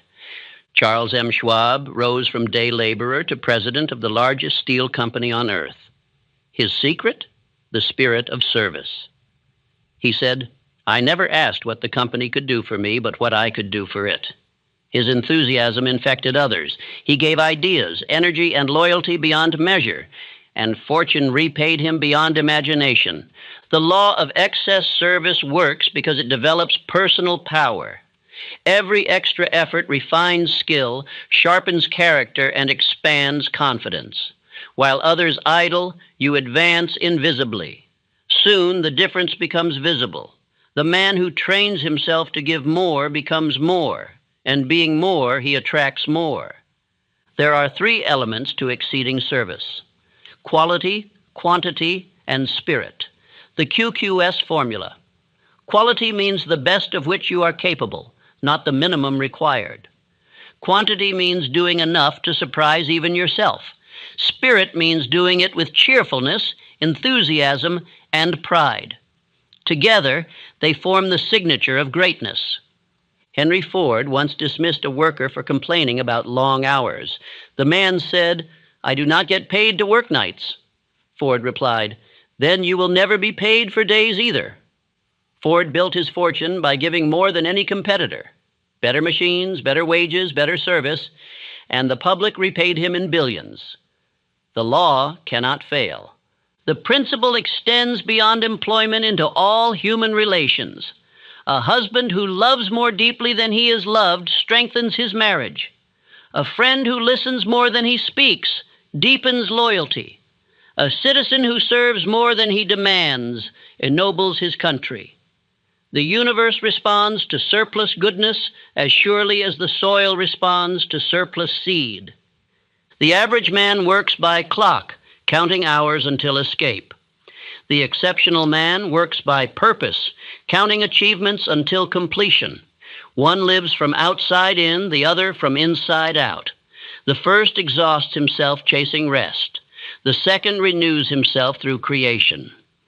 Extra service is not extra strain. It is extra meaning.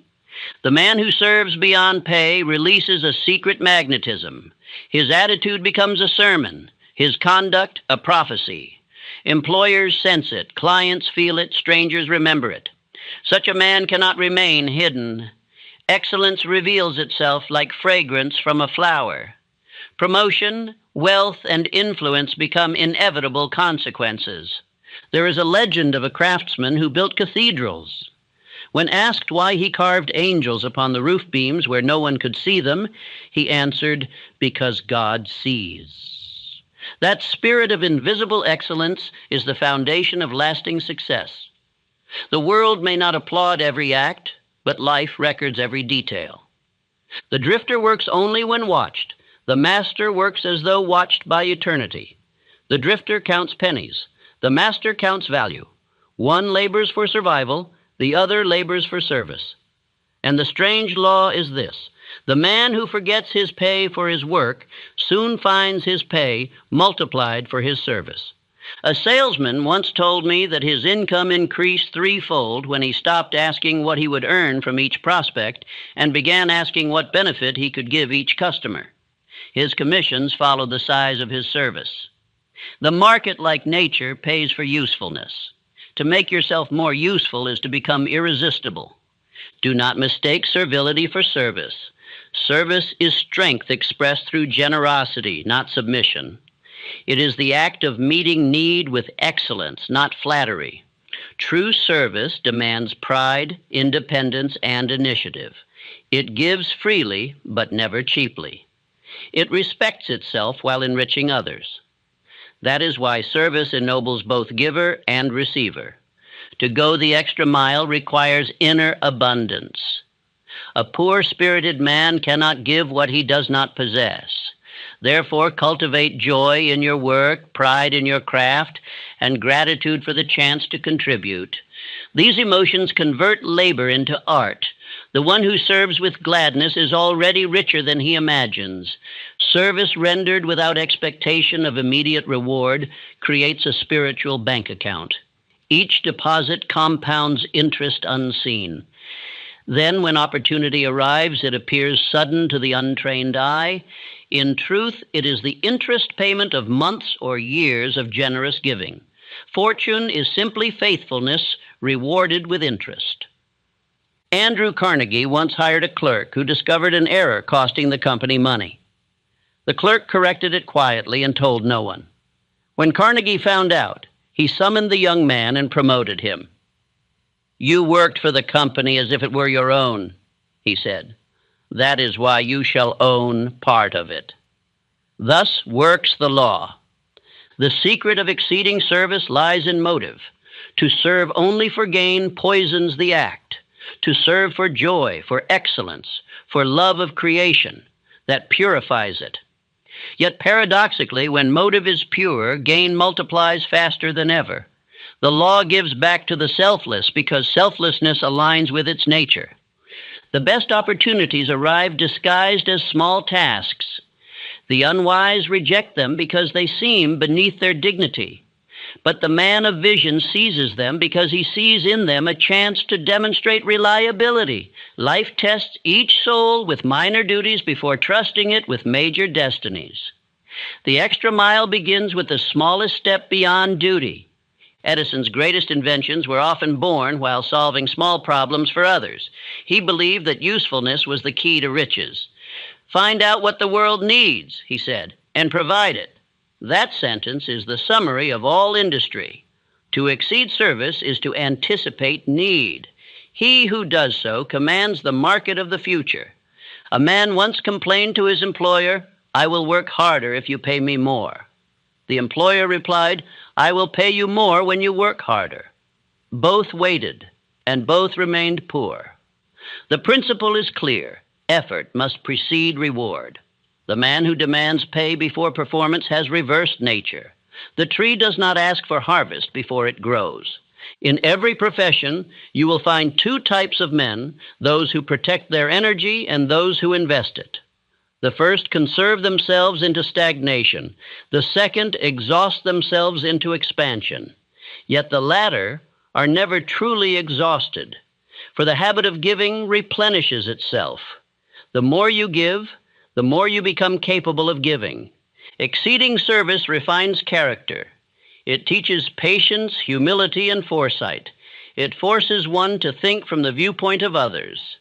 It trains the imagination to anticipate need and the heart to find joy in usefulness. These qualities, once cultivated, radiate through all areas of life, attracting favor, friendship, and faith. The world is a mirror. When you serve it more than expected, it reflects more than you asked. Every extra effort adds polish to your reflection. Soon men will speak your name with respect. They will trust your word, seek your advice, and reward your reliability. The reputation of service becomes the passport of success. Every act of exceeding service is a prayer in motion. It declares silently, "I trust the law to repay me." The lazy man prays for opportunity. The faithful worker creates it. The fearful wait for recognition. The generous earn it. The world bends toward those who bend their backs gladly. Make it a habit to ask yourself daily, how may I render more and better service than I am paid to render? That single question asked each morning will transform your character and your fortune. For every improvement in service increases your value, and value is the only true measure of wealth. The greatest leaders in every age began by serving more than required. Lincoln, as a young lawyer, gave hours of free counsel to poor farmers. Rockefeller studied his ledgers late into the night, improving systems beyond his wage. Carnegie read by candlelight to learn how to organize men. They built fortunes upon surplus effort. Even when service seems unappreciated, persist. The reward may not come from the same hands to which you give it, but it will come. The law never fails. What leaves you in faith returns multiplied through channels you could not foresee. Continue giving. The results will pursue you as surely as shadow follows light. Every generation needs men who embody this principle. The drifters complain of unfairness, of economy, of luck. The masters smile, continue working, and rise. Fortune follows order, discipline, and generosity. Service is the path none can block, for no law forbids excellence. The road of extra effort is always clear. The true measure of success is not how much one earns, but how much one contributes. The man who increases the value of every place he touches becomes indispensable everywhere. He is not dependent on employment. Employment is dependent on him. Such a man fears no dismissal, for the world always finds use for the useful. Affirm daily, I give more, I grow more, I become indispensable. My reward is certain because my service is superior. Say it until it shapes your actions. The subconscious, once impressed, begins to seek opportunity to prove it true. Soon, extra effort becomes second nature. Generosity becomes identity. Doing more than you are paid for transforms labor into art and duty into privilege. You cease working for survival and begin working for mastery. Wealth, peace, and respect follow such a man not as gifts, but as consequences. The world bows to excellence because excellence serves the world. One day, when you look back upon your life, you will measure its worth not by wages received, but by value created. You will see that every act of extra service built invisible bridges to greater fortune, deeper peace, and lasting influence. You will understand then that success was not an accident, but the harvest of your daily generosity. Service expands influence, but influence must be guided by discipline. Without self-government, even excellence dissolves into vanity. The man who gives abundantly must also rule himself wisely. For the power gained through service demands direction through self-command. Therefore, the next law calls you to govern the inner kingdom, the law of inner authority. Habit 7. Govern thyself. The law of inner authority. He was not born rich, nor particularly strong. His voice was quiet, his frame lean, his manners simple. Those who met him saw nothing extraordinary, only a man who spoke little and listened much. Yet within him burned a power that would one day command an empire of ideas. He began with no inheritance except a will, and he ruled that will as a king rules his kingdom. As a young mechanic, he worked among men who cursed, quarreled, and wasted hours in idle talk. He remained silent, steady, absorbed in his craft. While others joked at his seriousness, he studied the behavior of engines, the rhythm of motion, the logic of design. He had no education beyond a few books and the discipline to read them. But every day he trained his mind as if preparing for unseen command. In time, his patience turned into precision, and his precision into invention. The same steadiness that ignored gossip now ignored failure. His hands, trained to obey his will, began creating machines that astonished the world. The boy mocked for being quiet became the man whose name filled cities with wheels and roads with motion. That man was Henry Ford, and his true genius was not machinery. It was mastery of himself. Self-discipline is the foundation of all achievement. The man who cannot govern himself will forever be governed by others, by circumstance, by appetite, by fear, or by emotion. The law is unchangeable. Until you conquer self, you cannot command anything else. The throne of power is built within, and every great life sits upon it before sitting anywhere else. Ford learned early that every emotion must serve, not rule. Anger was converted into energy, impatience into efficiency, curiosity into study. He made himself the obedient servant of order. While others drifted with mood, he built habit. He treated his hours as soldiers, each assigned a mission. His factory became the reflection of his inner command, precise, rhythmic, unstoppable. To govern oneself means to act according to decision, not to feeling. The majority live as leaves blown by the wind of emotion. One day they rise in enthusiasm. The next they sink in doubt. Their moods write their history. But the self-disciplined man has weather within his control. When storms of worry arise, he stands calm. When tempests of temptation blow, he remains unmoved. Abraham Lincoln possessed this rare calm.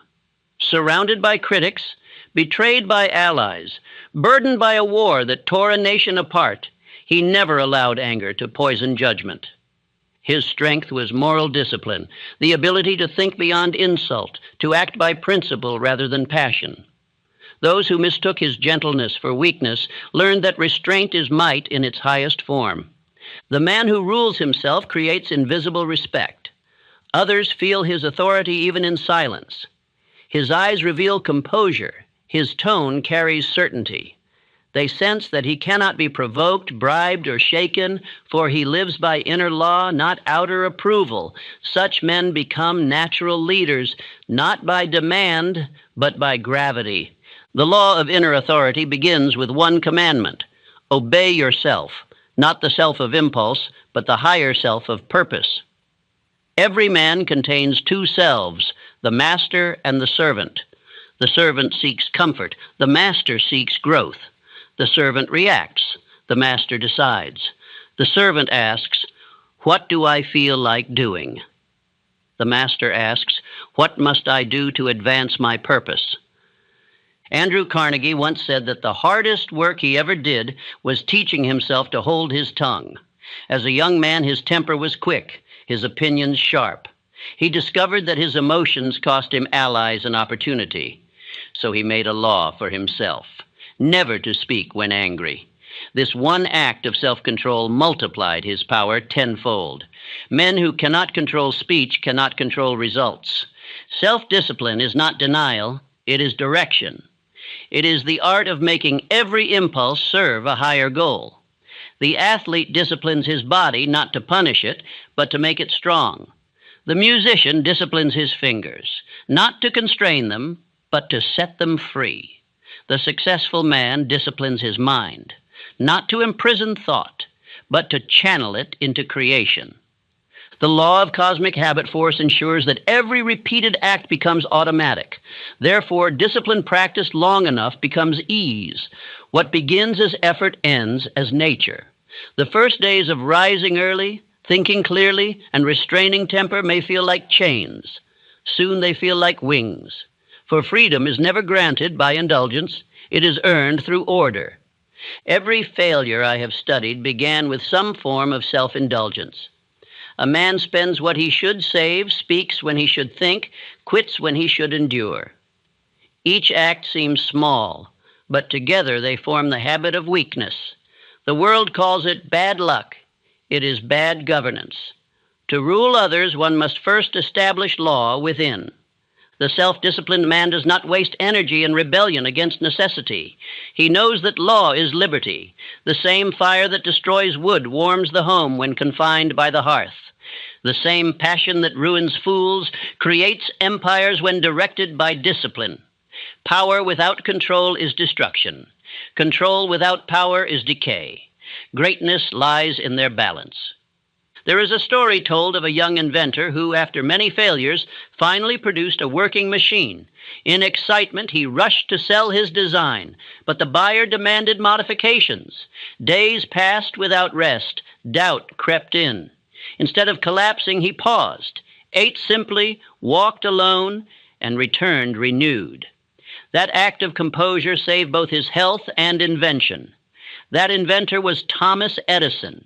His genius lay as much in his restraint as in his brilliance. Edison trained himself to rest the body while keeping the mind awake. He mastered fatigue by governing rhythm. He worked like a man possessed, yet knew precisely when to pause. He refused to waste energy on complaint or worry. Each day he treated emotion as a servant, allowed only when useful, dismissed when idle. His laboratories became schools of discipline as much as of invention. Self-government begins with small victories. Rise at the hour appointed. Keep the promise made to yourself.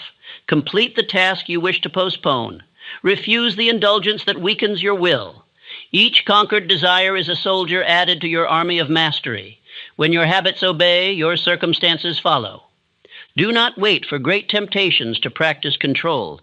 Begin with the small irritations of daily life. When anger rises, breathe before you speak. When fatigue whispers, finish one more duty. When discouragement visits, continue a little longer. Each moment of control builds unseen strength until you find yourself unmoved where others break.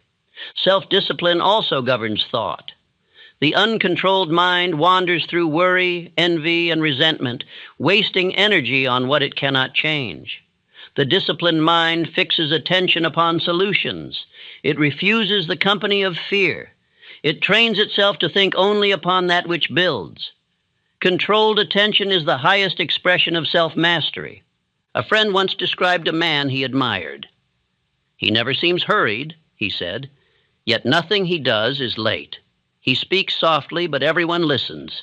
He makes decisions without noise, yet they last." That is the portrait of inner authority. His secret is order within. The mind disciplined commands without shouting. The heart steadfast leads without boasting. To govern oneself is to become trustworthy.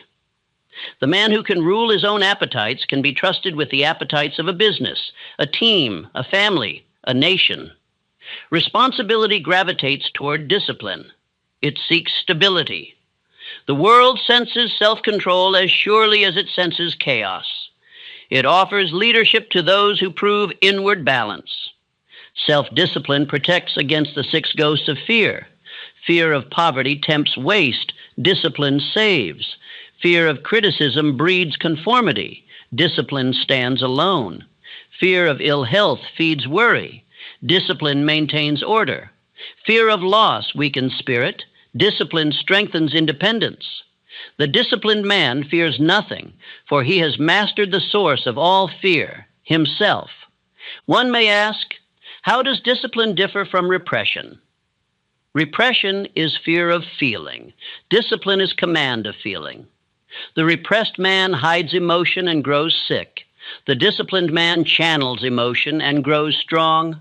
Discipline is not the killing of passion, it is the harnessing of it toward purpose. In youth, emotion is fire. In maturity, discipline becomes the furnace that uses that fire wisely. The artist who burns out young, the leader who collapses from excess, the genius destroyed by appetite, all are examples of energy without direction. Discipline does not extinguish energy. It preserves it for achievement. A wise industrialist once said, "I measure a man's potential by how he handles boredom. Work without novelty tests character. Those who require constant excitement drift. Those who endure repetition refine themselves. Discipline thrives on monotony, for it transforms routine into refinement. The man who governs himself finds progress even in silence. When temptation appears, and it will, remember that pleasure is short, but its cost is long. Every indulgence robs the future for the present. The disciplined man understands this arithmetic. He asks of every choice, will this serve me tomorrow? If not, he refuses. Each refusal adds strength. Each surrender drains it. Self-government also means emotional neutrality in adversity. When fortune changes, the disciplined man does not panic.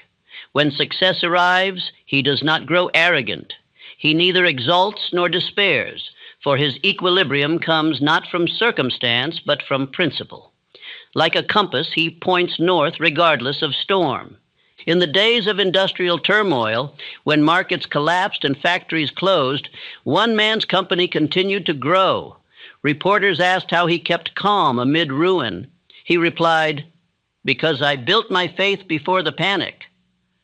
That man was again Ford, whose control over mind and method shielded him from hysteria. Self-command is... The practice of self-government must be renewed daily. Each morning, repeat a command to your mind. I am the master of my emotions. I act from decision, not reaction.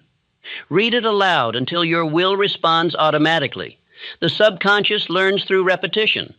Soon, composure becomes instinct, as natural as breathing. Discipline turns faith into fact. It carries ideas from conception to completion. Without it, all previous habits collapse. A man may desire, believe, plan, and serve, but if he cannot continue these in the face of fatigue or temptation, he falls short.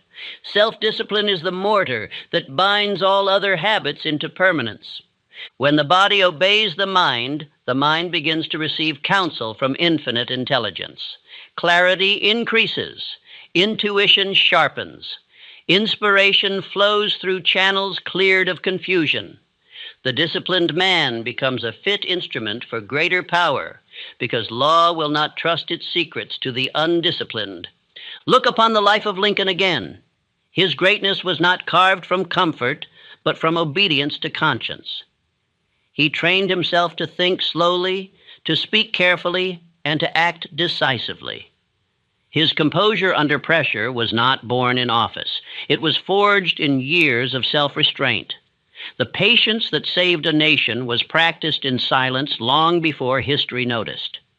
Discipline requires humility, the admission that one must obey law before commanding results. The proud resist law and fall, the humble learn it and rise. True strength bows before order. The man who kneels before principle stands upright before men. To govern oneself is the most sacred form of submission, for it is obedience to the higher self within. There is a peace known only to the disciplined. It is not the peace of idleness, but of control. It is the quiet confidence of one who knows that no impulse, no fear, no circumstance can overthrow his authority. Such men walk through turmoil untouched. They radiate calm because they live by law, not by accident. Imagine your own life as a kingdom. Your thoughts are citizens, your desires ministers, your habits soldiers. If they revolt, your kingdom collapses. But if each obeys rightful order, your reign becomes prosperous and secure. Govern this inner realm, and every outer realm will reflect its harmony. Fail here, and no outer success can save you. Affirm daily, I am the master of my emotions. I act from decision, not reaction. I command myself, therefore I command results. These words are not poetry, they are decree. The mind that repeats them with conviction becomes the throne from which power rules. When this law is mastered, fatigue cannot deceive you. Temptation cannot rule you. Fear cannot chain you. You will possess quiet power, the calm of those who move by principle rather than impulse. The storms of life will rage, but you will remain unmoved, for you have learned to rule the only empire that truly matters, the empire within. And when a man has governed himself, the 7 laws unite as one. Desire burns steadily. Faith grows unshakable. Decision becomes instinct. Persistence becomes peace. Planning becomes art. Service becomes joy. For all success is born in obedience to this final law, mastery of self, the law of inner authority. Epilogue, the year of mastery, the law of completion. A man's life is the handwriting of his habits, each thought a letter, each action a line, each day a page. When the book is finished, the story reads exactly as he wrote it. No accident, no luck, no mystery, only law, rhythm, and obedience. To change the story, one must change the hand that writes it. This is the law of completion, the final union of all preceding habits. The world measures years by calendars. Nature measures them by harvests. The turning of the page means nothing unless the seed has matured into fruit. So it is with life. The new year does not begin when the clock strikes midnight. It begins when a man strikes purpose. Without transformation, a year is only another circle around the sun. There was once a man who began each year with vows of improvement. He bought new notebooks, made long lists, spoke grand promises. Yet by the second month he was as before, restless, unfocused, and weary of himself. Then one day he realized he did not need new resolutions. He needed new laws. He stopped wishing for change and began living by principle. Within 1 year, he became unrecognizable. That man was not famous, but he lived like a king. And that same crown waits for every man who adopts the 7 habits as law. Completion begins where drift ends. To complete a year of mastery, one must live by rhythm, not reaction. The 7 habits are that rhythm. Command the morning, guard the mind, decide swiftly, persist without mercy, plan with intelligence, serve beyond expectation, and govern the self. Together they form the chain that binds chaos to order. The man who commands his morning no longer drifts into each day as a beggar of time. He meets the dawn as a master meets his servants, with authority, decision, and gratitude. The first hour of the day becomes the seed of the next 12. If the morning is governed by faith, the day cannot be conquered by fear. That is the first law of mastery. The man who guards his mind walks among men as a fortress. Negativity breaks against him like waves against stone. He selects his thoughts with precision, feeds his faith with courage, and starves his doubts through inattention. His peace is not fragile, it is disciplined. He does not hope for good news. He creates it by guarding the gates within. The man who moves with decision has no rival. Indecision is the disease of average men. It kills time, weakens will, and dissolves confidence. But decision gathers power. Each swift choice adds weight to character until action becomes instinct. Life bends for the decisive because the decisive bend first toward law. To act promptly is to live in alignment with the rhythm of opportunity. Then comes persistence, the proof of faith. Many begin, few endure. The weak depend upon mood. The strong depend upon method. The persistent man continues when applause ends and when doubt begins. His progress is silent, his victory slow but certain. Time, his greatest ally, shapes his destiny as water shapes stone. His secret is simple. He never stops. Planning gives persistence direction. The man who plans multiplies time. Each written goal becomes a compass. Each measured step becomes progress without waste. He no longer spends his energy fighting confusion. He channels it through system. His plan is his anchor in storm, his map in uncertainty, his reassurance in fatigue. To plan is to move from guesswork to guidance. Service crowns the plan with meaning. The man who does more than paid for rises above transaction into transformation. His worth increases faster than his wage. He becomes trusted, remembered, sought after. Life itself becomes his employer, paying him through channels unseen. For the man who gives abundantly to others enriches himself beyond accounting. And finally, self-government, the seal upon all.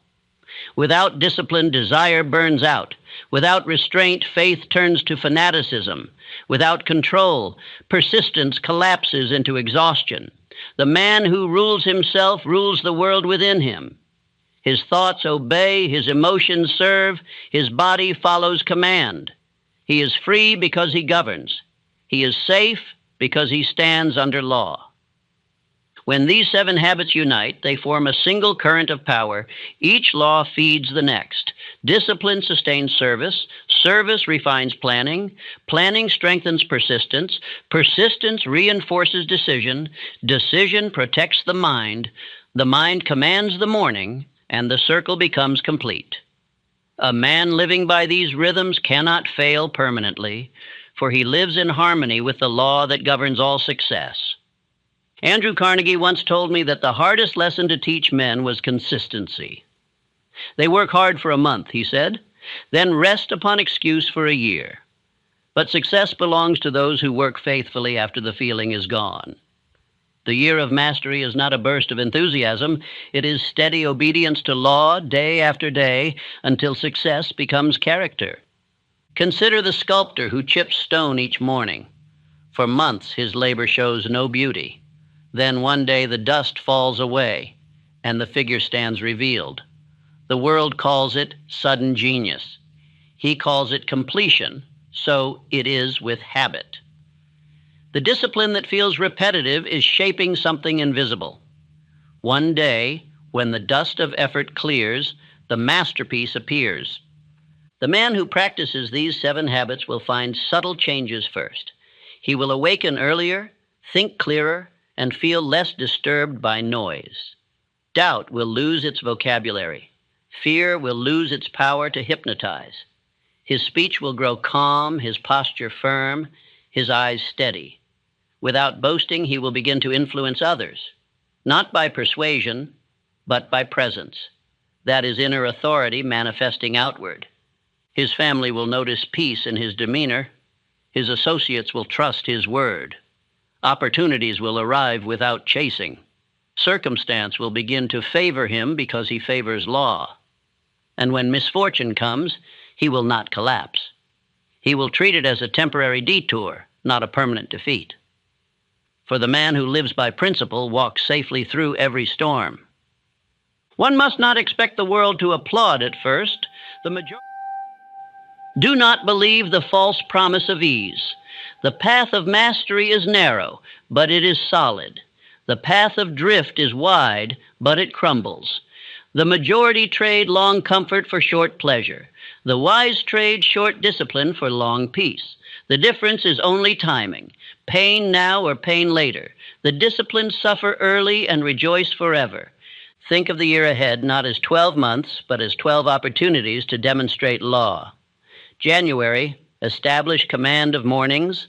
February, guard your thoughts. March, decide upon your aims. April, persist through resistance. May, plan and refine your methods.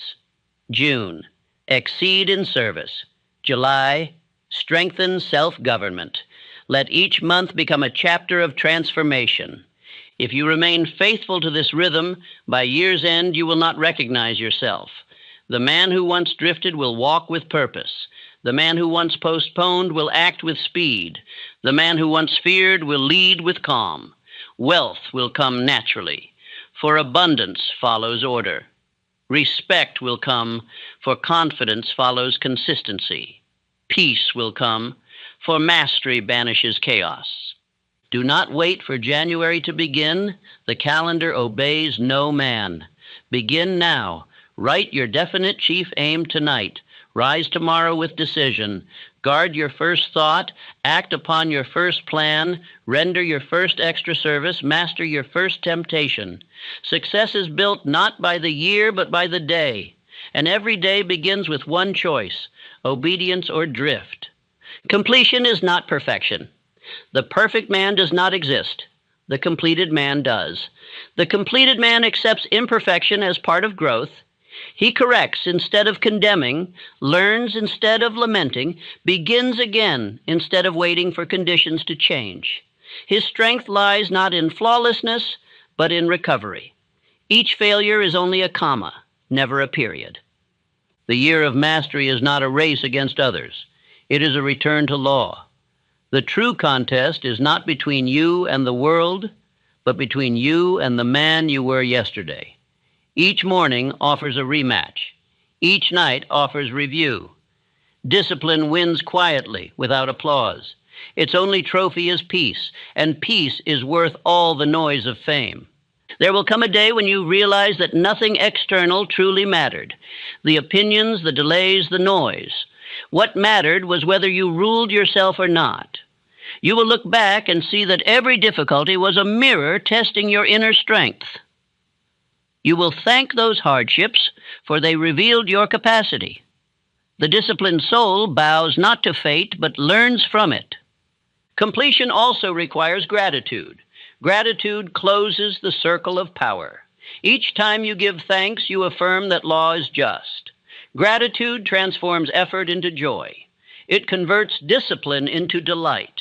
The man who finishes his day in thanksgiving prepares his subconscious for victory while he sleeps. Gratitude is rest for the soul. The men whose names fill history's pages all lived by these habits before they were known for anything else. Carnegie planned before he led. Edison persisted before he invented. Ford disciplined before he produced. Lincoln governed himself before he governed a nation. They did not wait for destiny. They prepared for it. Preparation is destiny. Each of these men began as you are, ordinary, uncertain, imperfect. What separated them from the multitude was decision to obey law daily until it became nature. Their secret was not brilliance, but constancy.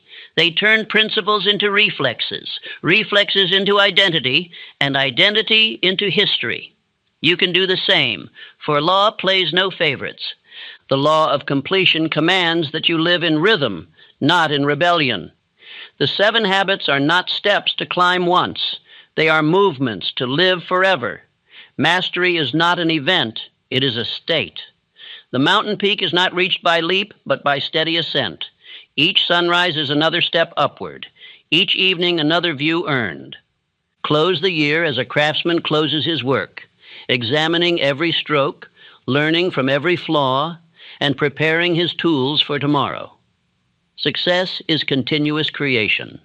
When one goal is achieved, another begins. To stop growing is to begin decaying. Therefore, never retire from improvement. Retire only from neglect. When the year ends, look not for applause, but for peace. Ask yourself, did I govern my mornings? Did I guard my mind? Did I decide without delay? Did I persist beyond fatigue? Did I plan intelligently? Did I serve abundantly? Did I govern myself? If you can answer yes to most, the year has been prosperous beyond measure, regardless of wealth. Thank you for watching Napoleon Hill Daily Millionaire Mindset. If this sparks something in you, don't let it fade. Subscribe now and turn these timeless ideas into your daily advantage. Drop a comment below. Let us know your biggest takeaway. And remember, you don't get what you wish for, you get what you believe and work for. Think big, grow daily, live rich. See you in the next video.